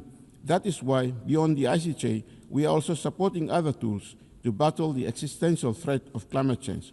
We call on all states to join the group of nations proposing to include ecocide as the fifth independent crime of the Rome Statute of the International Criminal Court, and thank the nations of Fiji, Samoa, and the Democratic Republic of Congo for their existing support in this regard.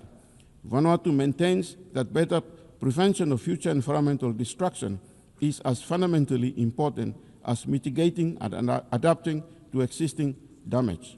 We believe that criminalization of the severest forms of environmental destruction at the international level can and should play a crucial role not only in deterring harm, but also in protecting the rights of present and future generations. The imposition, Madam President, the imposition of cohesive economic measures, including unilateral sanctions against developing countries, is unfair and unjust. It undermines the social and economic development of these countries. Such measures are in violation with the principles enshrined in the Charter of the United Nations. In this respect, we call for the uplift of the economic embargo on the Republic of Cuba. While the United Nations establishes human rights as a fundamental pillar of the organization, human rights challenges continue to persist globally. In the Pacific, the human rights of indigenous people are yet to be adequately addressed and remain a matter of ongoing concern. We acknowledge that in the recent Pacific Islands Forum Leaders Communique, member states have agreed to a roadmap to address human rights concerns in the region.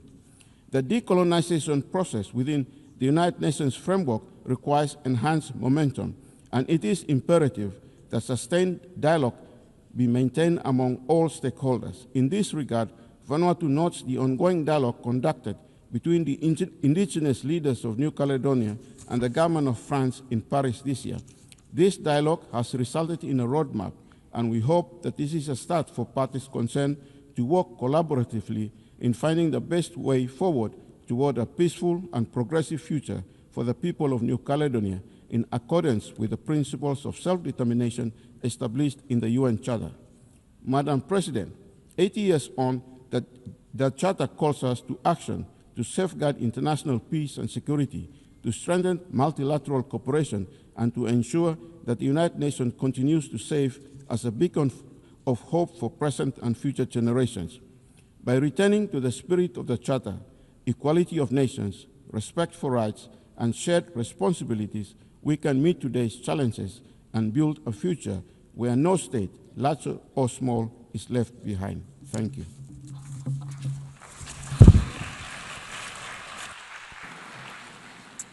I thank the delegation of Vanuatu and his chair. I now give the floor to His Excellency Dionisio da Costa Babo Suarez, chair of the delegation of Timor-Leste.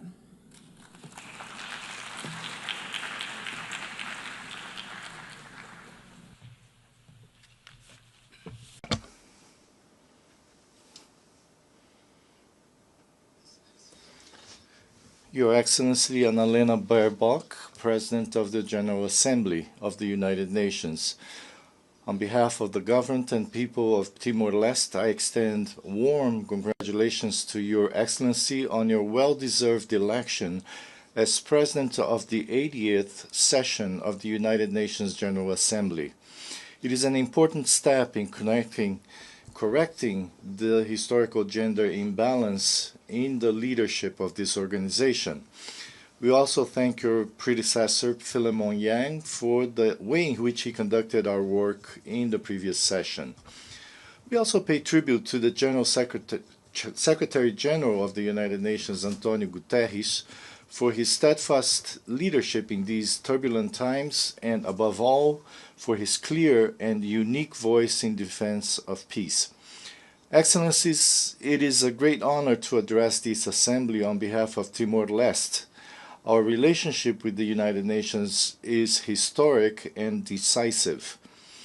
For our country, which joined the United Nations family in 2002, following a long struggle for self-determination, the 80th anniversary of the organization is a moment for reflection on the transformative power of multilateralism. Though still young and facing the challenges that follow its difficult history, Timor-Leste today stands as a vibrant democratic state, an indisputable symbol of the triumph of the international system. Through the United Nations, we restored our right to independence and laid the foundations for the building of state institutions. Today, this family of nations continues to support us in our sovereign process of development and growth. It is also with the United Nations that we will continue in the international sphere to pursue the paths of peace, freedom, equality among peoples, and the right to self-determination in every corner of the world without exemption. At a time when the world seems to be willingly walking towards self-destruction, marked by international and civil conflicts, humanitarian emergencies, the climate catastrophe, and the resulting deepening of inequalities, Timor-Leste reaffirms our firm conviction that the multilateral system is not a choice, but a necessity. The United Nations emerged 80 years ago as a response to the dangers of isolationism and unilateral interventionism, grounded in the principles of dialogue and the search for collective solutions as instruments for peace, security, and the defense of human rights. The spirit of peace and unity that built this house must be renewed and strengthened in the face of the thousands of victims of today's violence. We all must uphold international law. For small countries like mine, it is the only guarantee of justice, sovereignty, and national independence.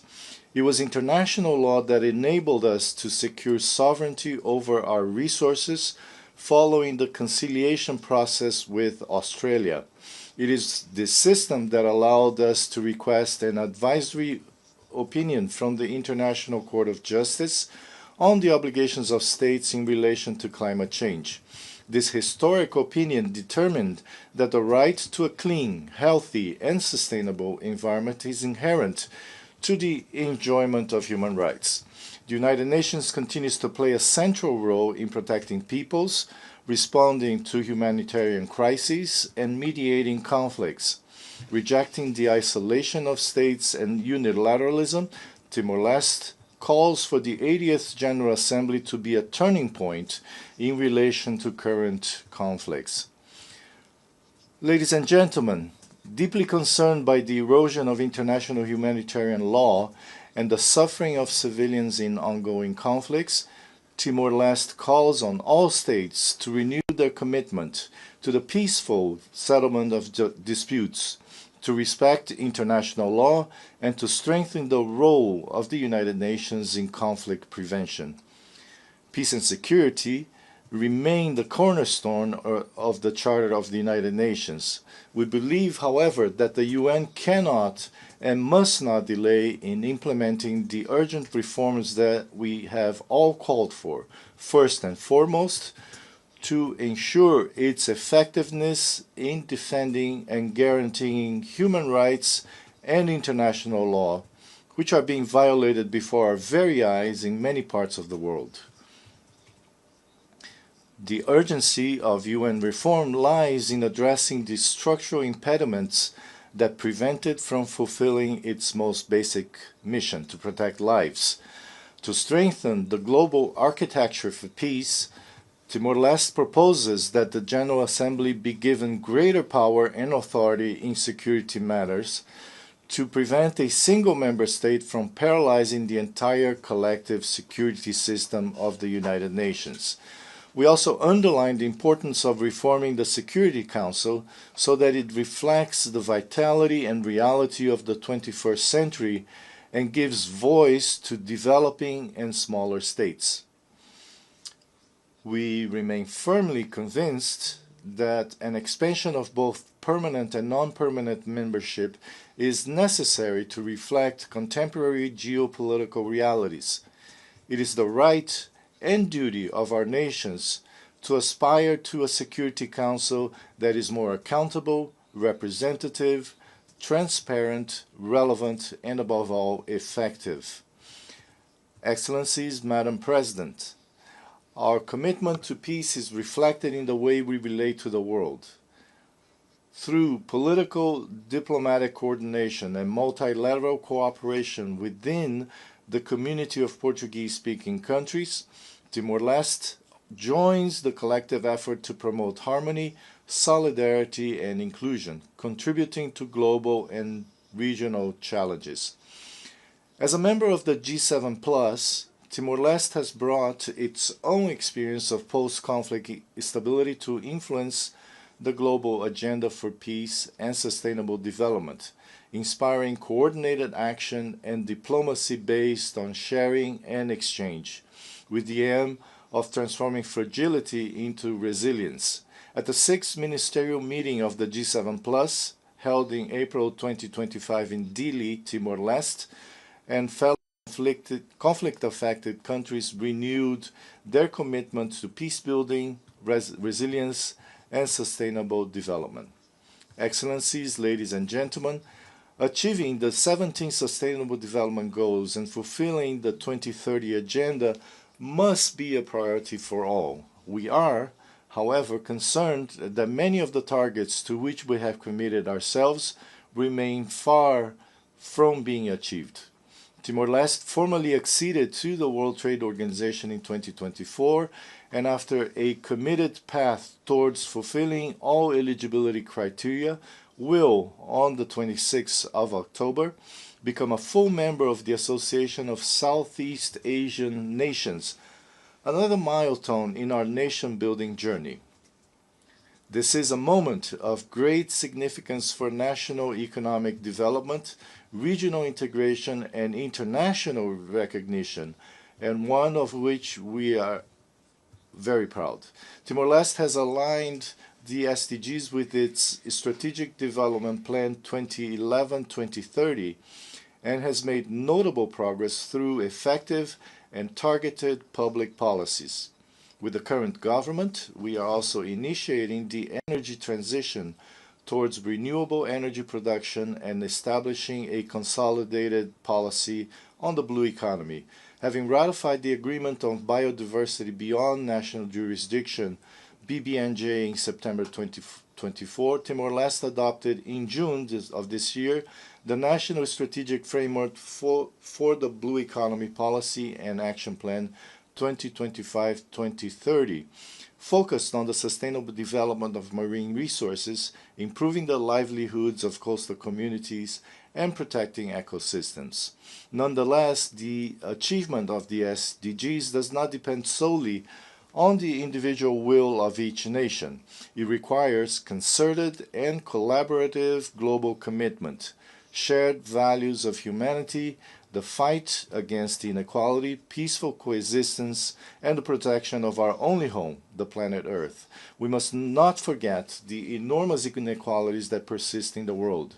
For developed countries, achieving the SDGs may be a simple political choice, allocating resources in their budgets. For many others, their realization depends on development assistance, solidarity, and international cooperation in terms of financial resources and the transfer of knowledge. Timor-Leste, as part of the G7+, the group of least developed countries and of small island developing states, is especially vulnerable to the many factors that threaten the achievement of the SDGs. It is necessary to recognize the special circumstances of small island developing states.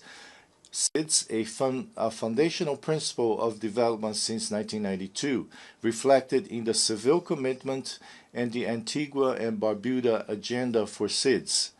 The unique vulnerabilities of SIDS, with their small size, remote location, and limited resources, require tailored and differentiated development approaches. It is particularly urgent to translate commitments into predictable and increased means of implementation. Another relevant aspect in this context is the use of the Multidimensional Vulnerability Index, MVI, and ensuring SIDS have a seat at every table. It is no longer acceptable to hold discussions and make decisions on the issues that most affect us without our participation. The international financial architecture must be reformed so that the MVI is applied in development support policies, access to concessional financing, and technical assistance. Climate change is undermining already fragile food security, striking our countries with natural disasters that divert vital resources to reconstruction and humanitarian relief. For this reason, it is particularly important, especially for industrialized countries and major polluters, that commitments under the Paris Agreement and the Glasgow Climate Pact be honored, with the allocation of resources for true climate justice. The opportunity to achieve these objectives before us at COP30 in Benin this November. It is our opportunity to channel ambition in the right direction, honoring the Seville Commitment. It is also imperative to advance AI and digital capabilities in LDCs, while concurrently safeguarding cybersecurity. This requires investing in digital infrastructure, enhancing digital literacy, and implementing e-government initiatives. Promoting AI research and innovation, cultivating talent, and establishing a policy framework are also pivotal for fostering growth. Nonetheless, international cooperation remains essential to establish comprehensive regulations governing the use and development of AI. Madam President, Excellencies, this past May, Timor-Leste hosted the Regional Conference of the United Nations Special Committee on Decolonization. This meeting had profound significance for the committee and for all who value self-determination, democracy, and human dignity. Holding this conference for the first time on Timorese soil allowed participants to witness our example as a success story and to renew collective hope for freedom and solidarity, reaffirming the crucial role of the United Nations in defending peoples. That same week in Dili, we hosted the first Asia-Pacific Solidarity Conference for Western Sahara. The voice of the Sahrawi people, silenced for half a century on the international stage, needs and deserves our attention and our collective strategic action. Timor-Leste's connection with the history of Western Sahara is of a moral nature. In the words of our Prime Minister, Kai Rala Xanana Guzmão, the suffering of the Sahrawi people was a lesson for Timor-Leste when we decided our own popular consultation since the postponement in 1992 of the referendum promised to Western Sahara marked all those who dreamed of independence. As the suffering of the Timorese people came to an end before that of our brothers and sisters, we will always in this House and in every forum of dialogue be amplifiers of the right to self-determination of Western Sahara, calling for a collective resolution of the conflict. Drawing on its own experience of occupation and prolonged suffering, Timor-Leste continues to advocate for dialogue, mediation, and multilateral engagement in the pursuit of peaceful, lasting, and sustainable solution as the path to peace. Timor-Leste therefore welcomes the overwhelming adoption on 12 September of the New York Declaration on the Peaceful Settlement of the Question of the Middle East and implementation of the two-state solution. Timor-Leste recognized the State of Palestine in 2004, 2 years after its own independence. We did not, however, imagine we would witness the conflict escalating to the tragic proportions we see today. It is urgent to implement the roadmap set out in the adopted declaration, in particular, an immediate ceasefire in Gaza, the release of all hostages, the establishment of a sovereign Palestinian state with the support and collaboration of the international community, as well as the disarmament of Hamas and the normalization of relations between Israel and neighboring Arab states, in order to guarantee collective security in the region. Even more urgent is the response to the humanitarian crisis in the Gaza Strip. After the situation of famine and genocide in the region was officially declared, we must waste no more time on terminology. Despite the clarity of the reports, the world demands the immediate unblocking of large-scale humanitarian operations and the guarantee of security and respect for human dignity in the delivery of international assistance. We are, however, deeply concerned that the intensification of Israel's military offensive in Gaza in the wake of peace efforts made here in New York in recent weeks, faced with the humanitarian catastrophe where famine already exists, the consequences will be devastating and irreversible for the civilian population. We reiterate the urgent need to reform the organization and its Security Council, which continue to prevent us from upholding the founding principles of the United Nations and from saving Gaza. Madam President, Excellencies, in Ukraine, we also witnessed the devastating consequences of unilateralism and the disregard for international law.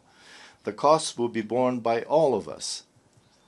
Timor-Leste expresses its deep concern over the great human rights violations and the humanitarian and environmental consequences of the Russian war of aggression against Ukraine, including ongoing attacks against essential infrastructure, which have caused devastating impacts on the civilian population, including women and children. We call on all parties to the conflict to comply with their obligations under international humanitarian law, to spare civilians and civilian objects, to ensure the safety of all in accessing humanitarian relief, and to refrain from attacking and destroying items indispensable to civilian survival. We cannot ignore the many of other theaters of violence and instability that weigh heavily on our common conscience. From the Sahel to the Horn of Africa, from the Great Lakes region to Haiti and Southeast Asia, right on our doorstep. Each of these crises carries its own history and complexity, yet they share a tragic pattern: the suffering of civilians, the erosion of trust in institutions, and the perpetuation of cycles of displacement and loss. Our collective responsibility is to ensure that none of these situations are consigned to silence or neglect. They demand not only humanitarian relief and respect for international law, but also the sustained investment of this organization in prevention, dialogue, and inclusive political solutions that restore hope and dignity to those who endure them. There can be no justice without accountability. At a time when violations of international law, including international humanitarian law and acts of aggression, are on the rise, it is urgent that we all promote and defend our institutions and their work. We are deeply concerned by the imposition of sanctions on judges and other elected officials of the International Criminal Court, and we call for their immediate lifting. Madam President, ladies and gentlemen, Timor-Leste strongly supports the lifting of the economic, commercial, and financial embargo against the Republic of Cuba, which we consider a violation of human rights that harms the Cuban people and limits their access to essential goods. Cuba is one of Timor-Leste's strongest partners in the health sector, having trained more than 1,000 professionals and provided direct assistance to our patients in hospitals. With its active role in development assistance and in promoting peace, we consider Cuba's inclusion on the list of state sponsors of terrorism entirely unjustified and therefore call for its immediate removal from the list. In the same spirit, we are also concerned by the imposition of unilateral coercive measures, such as those currently applied to Venezuela. These sanctions impose suffering on the Venezuelan people, hinder the implementation of the 2030 Agenda for Sustainable Development, and leave many behind. We call for dialogue and negotiation between the parties to alleviate the misery that afflicts the Venezuelan people. Excellencies, Madam President, to conclude, this 80th session of the General Assembly reminds us that the United Nations, though imperfect, remains our greatest common instrument for peace and collective progress.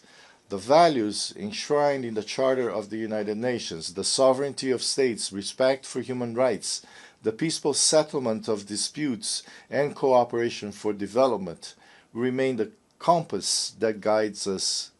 Let us therefore renew our commitment to multilateralism, not as an abstract principle, but as a daily practice of listening, compromise, and joint action. Timor-Leste, through its hard-won independence, stands as proof that when the international community acts with unity and determination, even the smallest and most fragile states can take their rightful place in the family of nations. As demonstrated by the race to ratify the Agreement of Biodiversity Beyond National Jurisdiction, which will enter into force on 17th January 2026, it is in multilateralism, in respect for international law, and in inclusive dialogue among all of us that hope resides for a better world for generations to come. Thank you very much.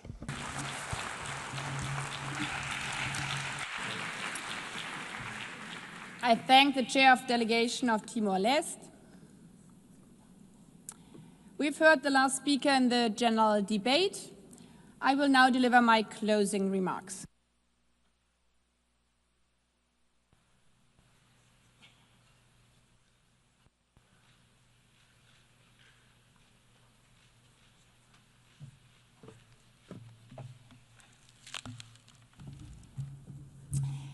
Excellencies, ladies and gentlemen, at the beginning of this week, we referred to the United Nations as the house of diplomacy and dialogue, standing at a crossroads, a place where we gather to have hard conversations, during challenging times.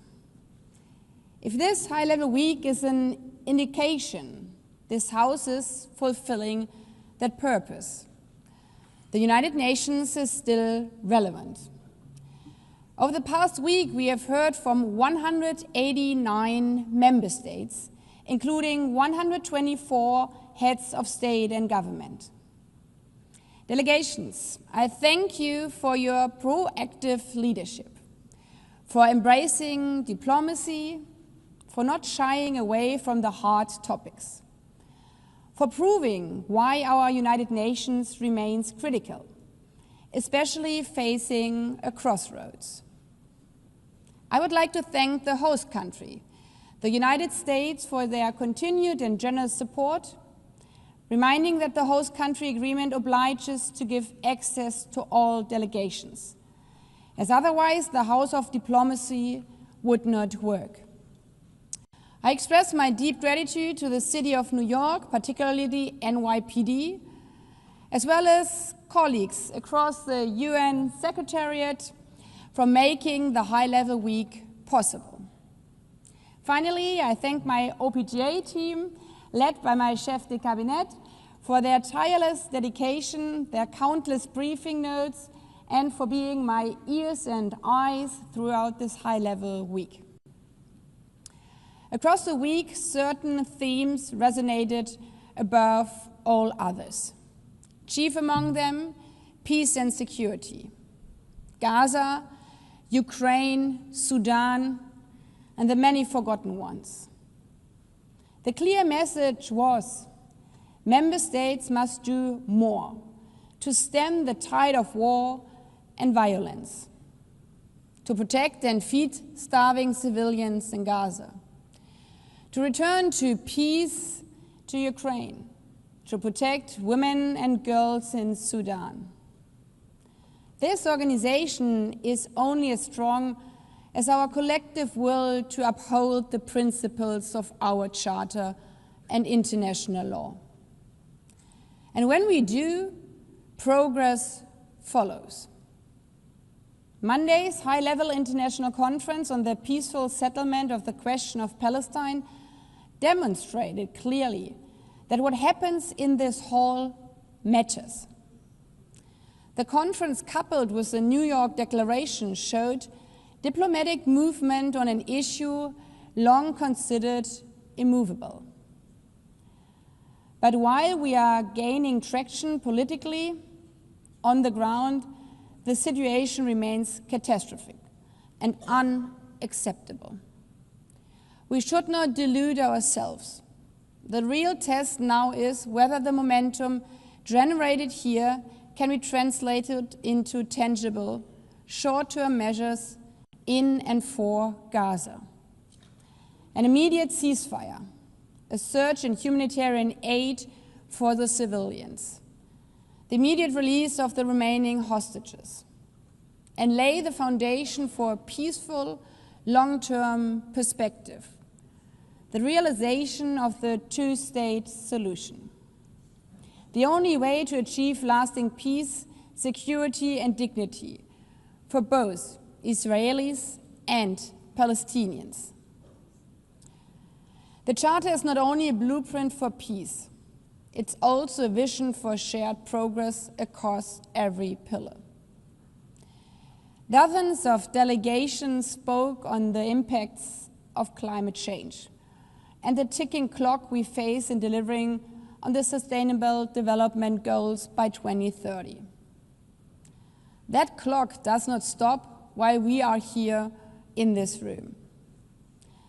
I don't know if you were in the hall, but as the Prime Minister of the Bahamas was delivering his remarks here, his country back home was bracing for the landfall of the cyclone Nene. It's happening now. Climate crisis won't stop if we deny it. The climate crisis is the biggest security threat in this century. We face it together or we suffer alone. Conversely, if we work together to tackle climate change, we can capitalize on the benefits all together. Last year alone, investment in renewable energy amounted to $2 trillion US. So as you can see, there are also positive tipping points. Looking at the amount invested in renewable energy, there's no way back, as no investor wants stranded investments. And thus I commend member states who joined the UN Climate Summit and pledged stronger, more ambitious climate targets in the light of COP30 in Berlin. However, we are still not as far as we need to be, and financing is the clear obstacle. Financial reform was mentioned repeatedly throughout the general debate and discussed in detail during the first biennial summit for a sustainable, inclusive and resilient global economy. The commitment made in 2015, repeated last year in the Pact for the Future, must be met. To build resilience for countries facing ruinous climate consequences, we need to unlock financing. The technology is there, the need is there, we now have to match it. And make no mistake, this is not charity. Addressing these borderless challenges and financing sustainable development is an investment in our collective future. Investing into green technologies and fighting the climate crisis is our best security protection. Excellencies, I would also like to take this opportunity to commend delegations for engaging in sometimes challenging discussions around SDG-related issues, including the high-level meeting on non-communicable diseases and mental health, the 30th anniversary of the World Programme of Action on Youth, and the Global Dialogue on Artificial Intelligence. The discussion on AI in particular lent only further credence on the argument that we are better together. Few of us would be comfortable leaving the benefits or risk of this immense resource in the hands of a few. The opportunities are vast, as we discussed all together, from farmers accessing plans for resilient seeds, to city planning, to disaster risk management. AI is a tool that must be harnessed for all of humankind, equally in a controlled manner. This last point bears repeating, as the risks of AI are becoming only more prevalent, and age-old biases are being perpetuated by algorithm. As you can see, for example, when 99% of sexual-related deepfakes are targeting women and girls. Yet, as we also heard and saw on Monday's celebration of 30 years since Beijing, when female leaders spoke, one after the other, there's power in joining forces, in taking the right course at the crossroads, and doing the right thing. So many strong female presidents, many the first of their country, all reminded us that women's rights are the yardstick of freedom of a society. If women are not free, eventually no one will be free. But the opposite is also true. If women are free, finally everyone will be free. If women are not represented equally or participate equally in societies, economies perform worse. Some estimates note that closing the gender gap would add 7 trillion to the global GDP. And a few words drew applause from this audience as often as that of the mention of a future possible Madam Secretary General. Excellencies, throughout the week there were moments of energy, even electricity, where we really felt the collective will to do better, to reach further, to choose the right path at the crossroads. It's an energy that reminds us that this institution indeed matters, that we need it more than ever, an energy that also proclaims now is the time to grow and change. Colleagues, this is an energy, a moment in time that we need to grab and run with. And the conditions are there.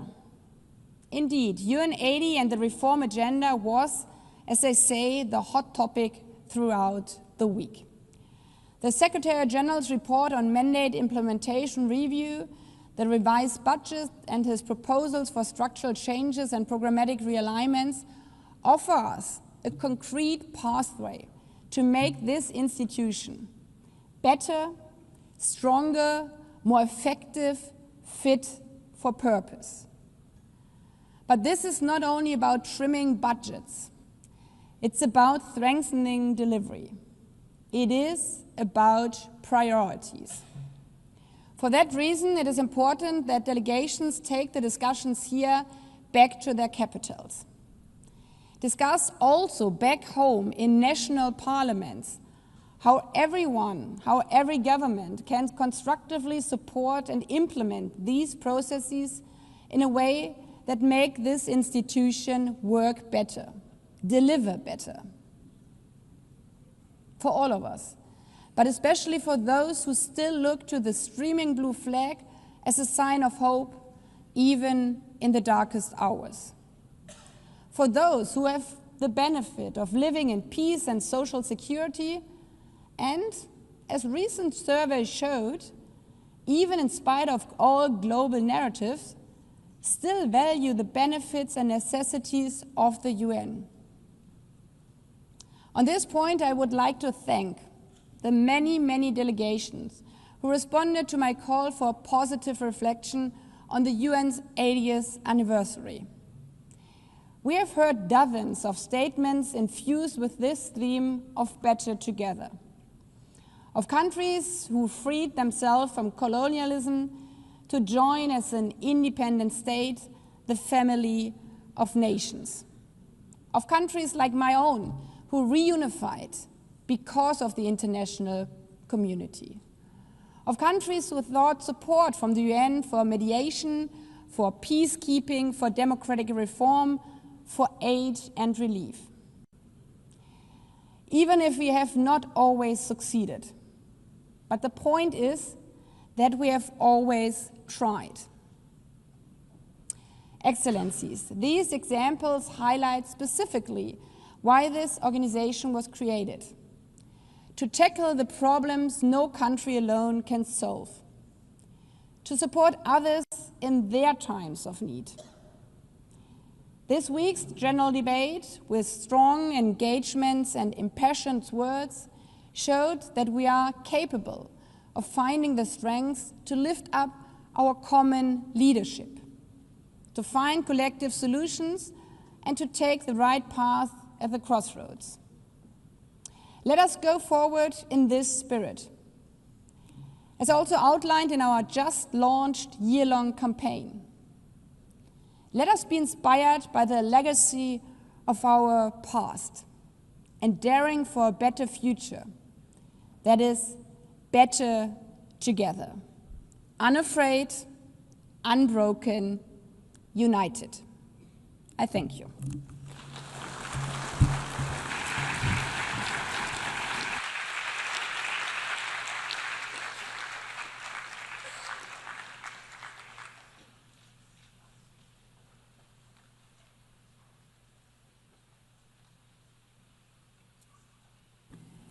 The exercise of the right of reply has been requested. May I remind members that statements in the exercise of the right of reply are limited to 10 minutes for the first intervention and to 5 minutes for the second intervention, and should be made by delegations from their seats. I call on the representative of Mali. Merci, Madame la... Thank you, Madam President.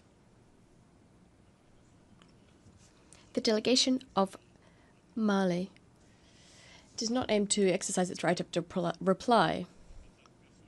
Nonetheless, personal attacks, condescending attacks waged by the Algerian Minister of Foreign Affairs compel us to intervene, to correct the untruths we heard. Out of respect for the decorum of this august assembly and the good that the United Nations embodies, my delegation will not lower itself to the level of the invective and basically indecent attacks proffered by the Algerian Minister of Foreign Affairs. By doing this, Algeria deliberately decided not to mention at all the events which resulted in unprecedented tensions between our two countries. On our side, we would like to reiterate what Mali has said earlier. This is the statement delivered by Abdoulaye Maïga, Prime Minister and Head of Government of the Republic of Mali on the 26th of September 2025.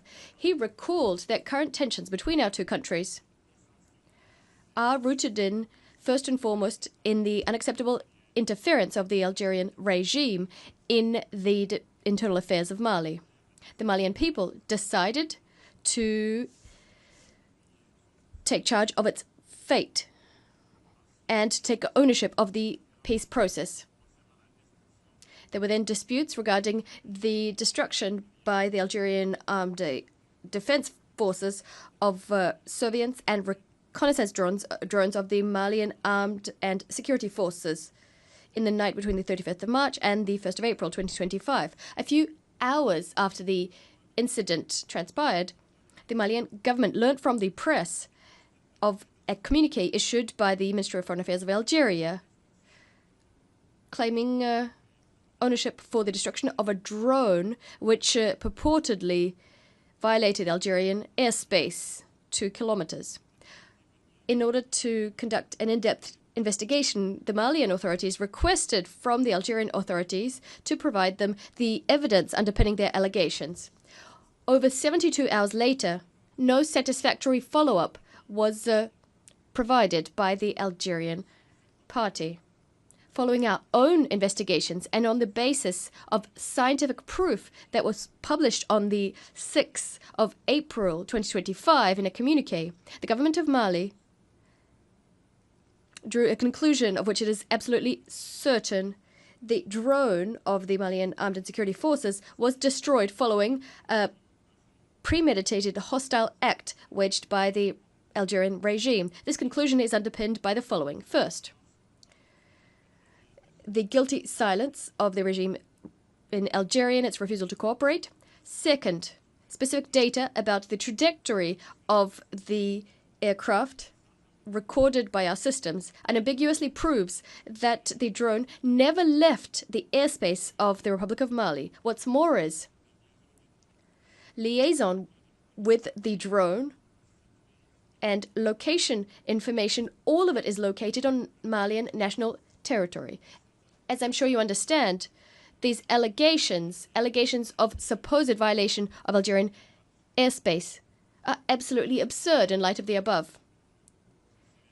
After all, the debris of the drone was found within Malian territory, over 9 kilometers from the Algerian border. How could it have ended up there if it was within Algerian territory, 2 kilometers within? This violates the laws of physics. It's simply impossible.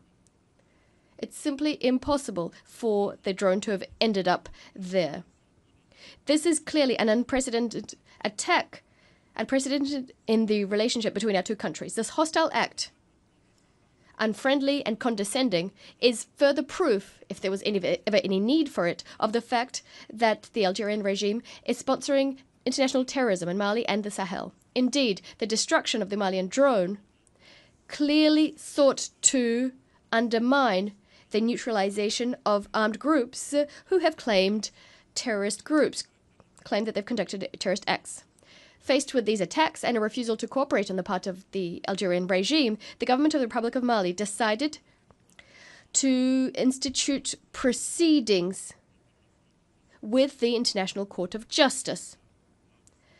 Regrettably, even though it's unsurprising, it's regrettable that the Algerian regime refused to recognize the jurisdiction of the ICJ. As a way of defending itself, the Algerian regime claims to respect this international jurisdiction. It's easy to see that this Malian drone that was shot down is a source of embarrassment for the junta in Algeria. Indeed, if the Algerian regime had any respect for the international system as it claims to have, it would have accepted to submit supposed proof it has in its at its disposal to the ICJ. The Algerian regime, through its actions, is rejecting international legality. This attests to the fact that it is clearly guilty before the world. The lack of transparency on the part of Algeria vis-à-vis the ICJ is grist to the mill of the Malian government. That is, the fact that the drone was destroyed. It's further proof of the fact that Algeria supports terrorist groups. The government of Mali deplores the fact that instead of responding to the facts we've established and documented, the Algerian regime has opted for defamatory invective to try and conceal its support for extremist groups, including the terrorist leaders that were targeted by the downed Malian drone. We denounce this flagrant violation committed by Algeria against my country in contravention of Mali's efforts to support the FLN and the support we provided to our neighbours, our brothers, our friends, the people of Algeria during their liberation struggle. Thus, the government of Mali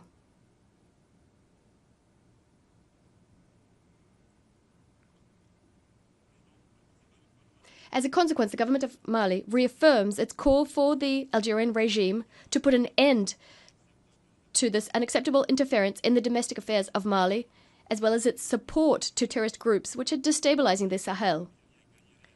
The Algerian regime would be better served to focus its efforts on its own contradictions and the government's challenges, which are vast and from which it has been distracted.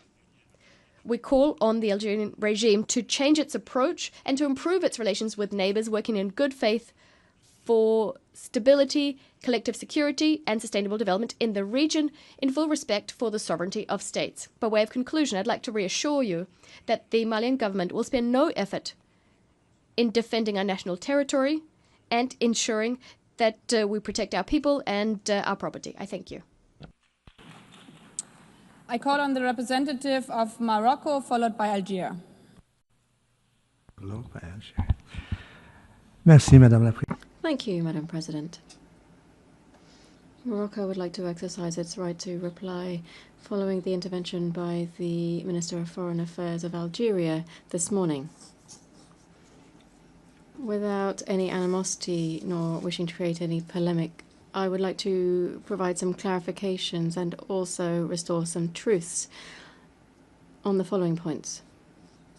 The Algerian Minister of Foreign Affairs recalled that the issue of the Sahara was on the General Assembly's agenda for almost 62 years now. I'd like to say that history is stubborn. History will remember that it was Morocco that listed the issue of Sahara on the decolonization list.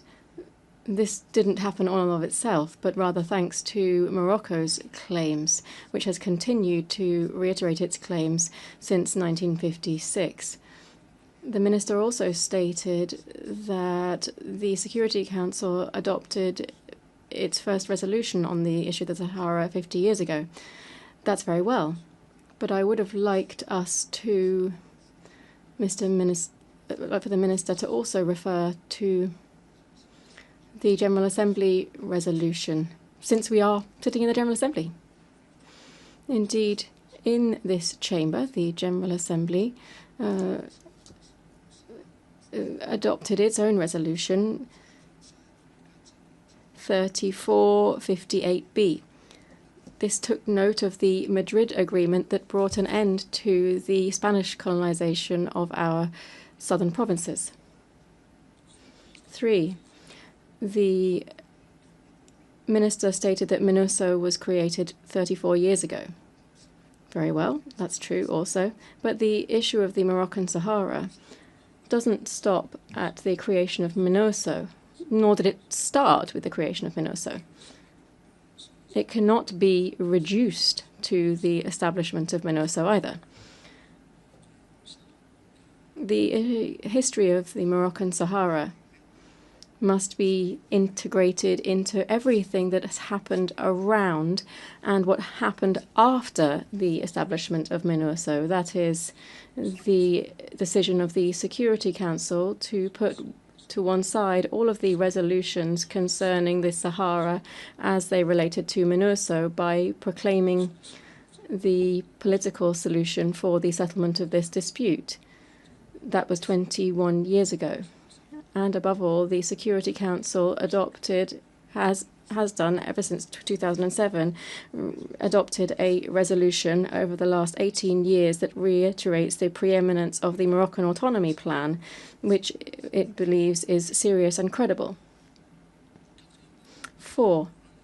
I'd like to thank the Minister of Foreign Affairs who talked about realities imposed on the Moroccan Sahara. The reality in Moroccan Sahara today is billions of investment. It is peace. It is stability.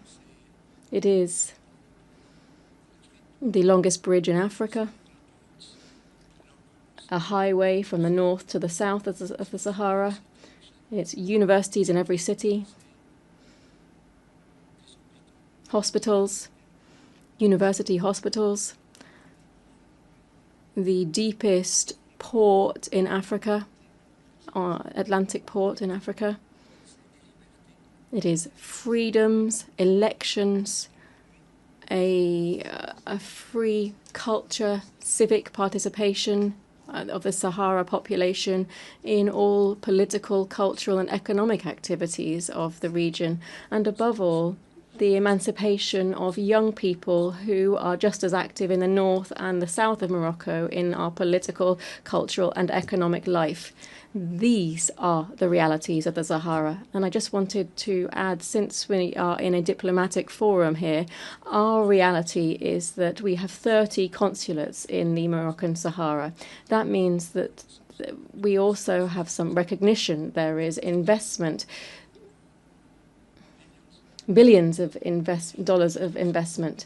And I'd just like to recall here that the United States have instructed their development agencies, their investment agencies, their companies to invest in Moroccan Sahara, because irrespective of the view that you might take on the status of Morocco, there is one right which is irreversible, that is the right to development. And the right to development means in Morocco that we invest in depth for prosperity, for development, and to ensure hospitals, schools, roads, security for our population. The right to development isn't just the responsibility of the state concerned, but also it is an international responsibility of our partners.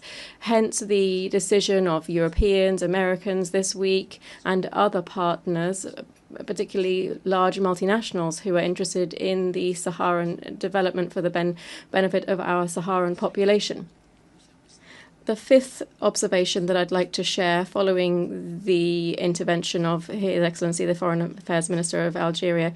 Algeria is currently sitting in the Security Council, but the Sahara is not currently being addressed as a matter solely of decolonization. The Security Council addresses this as a matter of peace and security, and above all, in the context of the peaceful settlement of disputes. I'd like to thank him for addressing this issue. Sixth remark that I'd like to share.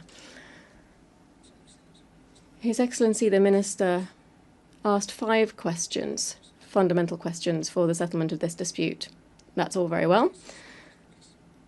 But what question did he never asked? Algeria is saying that it is not a party setting conditions and fundamentals for the settlement of this dispute. On what grounds, if it's not a party to this? We welcome the fact that Algeria can now say, okay, these are the conditions for the settlement of this dispute. We hope that today's statement can be extended and reflected on the other side of this building in the Security Council, so that we can fully engage in a political process and ensure that we have participation in the round table to relaunch a political process and to reach the settlement of this dispute, which has gone on all too long. 7th point. I'd like to say that I cannot conclude on a negative note here. I'd like to conclude in echoing the message of His Majesty the King that was stated on the 30th of July last, that was addressed towards our neighbour Algeria. His Majesty the King reiterated the international momentum and support of more than 120 countries that support the Moroccan autonomy plan, the dozens of countries that have recognized Moroccan Institute, and the members of the Security Council that have reiterated either the Moroccan autonomy plan as more than 2/3 of the EU members that are in favour of the initiative for the definitive settlement of this issue. His Majesty the King, when he referred to all of these outcomes, said, and I quote His Majesty the King, that this is a favourable position towards law and legitimacy, inspires us. It pushes us further towards a quest for a consensus-based solution that would save face for all parties, where there are not winners or losers. That's the end of the quote of His Majesty the King. Thank you very much. I call on the representative of Algeria. شكرا سيدة رئيس. Thank you, Madam President. My delegation has asked for the floor to respond to the statements by 2 delegations in this hall as they exercise their right of reply. First, concerning Mali. We are surprised. This is our first comment. We are surprised. When the representative of Mali talks about decorum, he should rather teach decorum. The representative of Mali, he teach the representative of Mali decorum. في كلمة الجزائر صباح اليوم. The representative of the junta. Second, the representative of the Foreign Minister of Algeria. His statement was comprehensive. He refuted the claims, the provocations that we've listened to 2 days ago by the representative of the putschists in Mali. It was abundantly clear that the response of the Foreign Minister was addressed to the putschist junta in Mali. In addition, Algeria does not and will not succumb to desperate attempts to provoke us. Out of respect, out of appreciation to the neighborly, brotherly Malian people, we do not and will not succumb to such distortions led by a putschist junta, whose representative, who came here to speak on the behalf of this junta, came here to talk from this rostrum to settle his personal scores with my country. Second, regarding Western Sahara, in response to the distinguished representative of Morocco, I would like to clarify, first and foremost, the following. The intervention by Algeria, delivered by the Minister of Foreign Affairs this morning, abided strictly by the historic parameters agreed by all at the United Nations, the legal and historical parameters, especially the decolonization agenda of the United Nations when it comes to Western Sahara. However, since the distinguished Moroccan delegation chose to exercise the right of reply to the Algerian intervention, it is an opportunity for us to present some points, or to respond to some points that the distinguished representative of Morocco has addressed. He referred to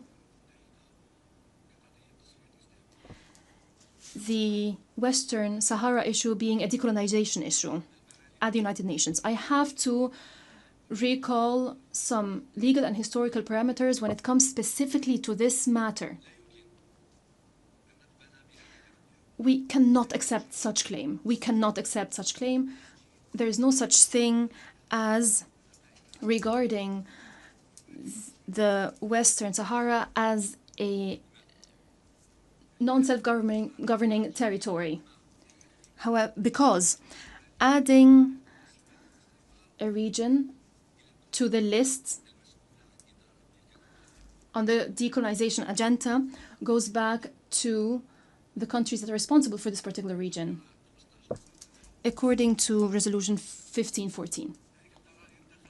This resolution is adopted by the GA based on information provided by the administering powers.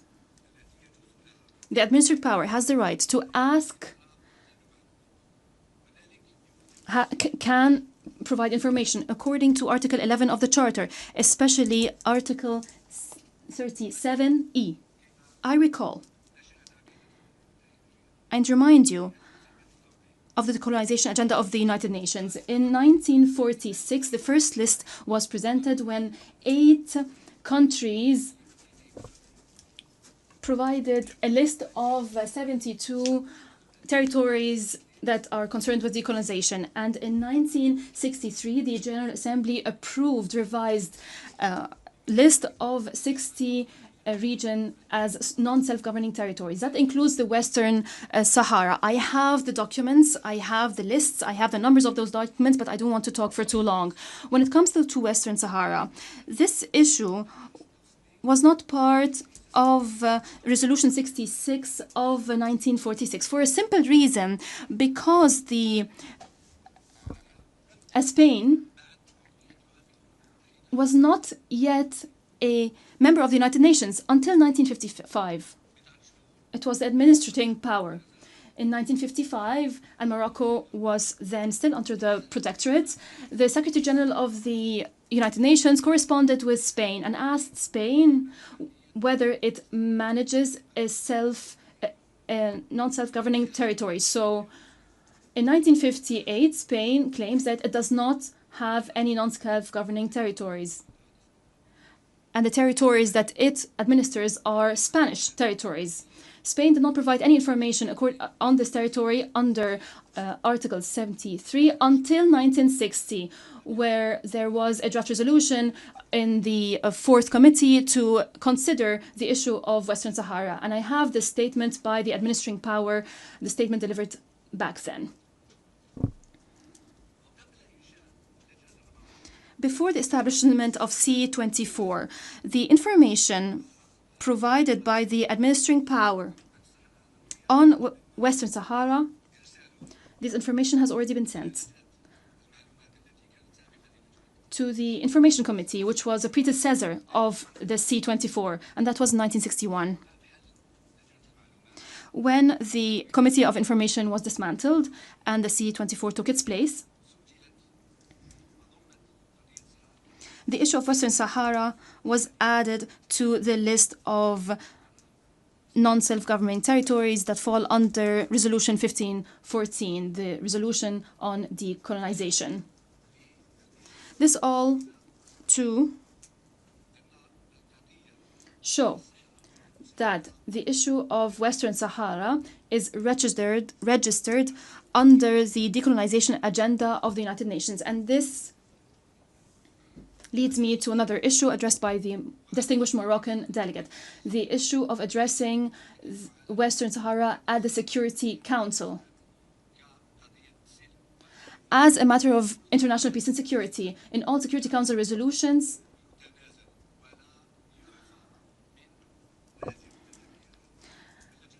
it is stated that the Fourth Committee, the C24, and the General Assembly shall continue to consider the Western Sahara issue as a decolonization issue. All Security Council resolutions stress this matter.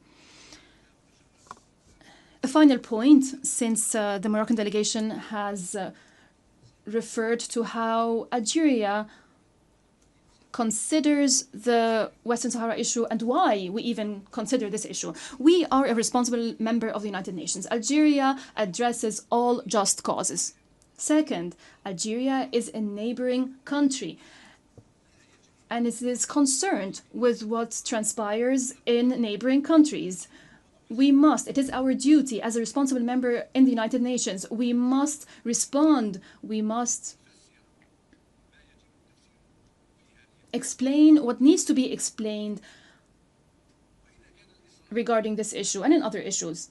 If there is insistence to drag Algeria as a party to this issue, Algeria says the following.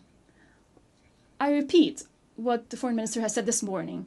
Algeria says negotiate with the party concerned. There's a need for direct, unconditional negotiations in good faith between the Polisario Front, the party concerned, and the Kingdom of Morocco, the other party concerned, to settle this issue. I thank you.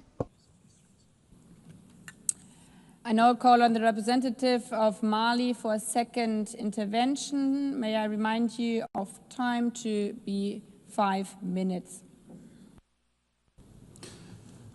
Merci. Thank you, Madam President. I won't take up too much of our time. I just decided to request the floor to say the following. I listened very carefully to the response of the representative of Algeria. I was expecting to hear answers regarding the root of the tensions between Mali and Algeria. But we heard the same ad hominem attacks, the same invective we heard earlier. The crux of the problem is the unacceptable interference of Algeria in the internal affairs of Mali. That's the first thing. And second, it is the destruction of the drone of the Malian armed and security forces by the Algerian regime. So I do have two requests for my Algerian counterpart. The first being for him to please tell his authorities to consent to our application instituting proceedings with the ICJ, and also to provide any evidence which was not provided to the Assembly. And my second request is an invitation for the Algerian authorities to stop their hostile acts against Mali and to opt for a constructive approach in keeping with the traditions of good neighborly relations between our two brotherly nations. I thank you very much, Madam President.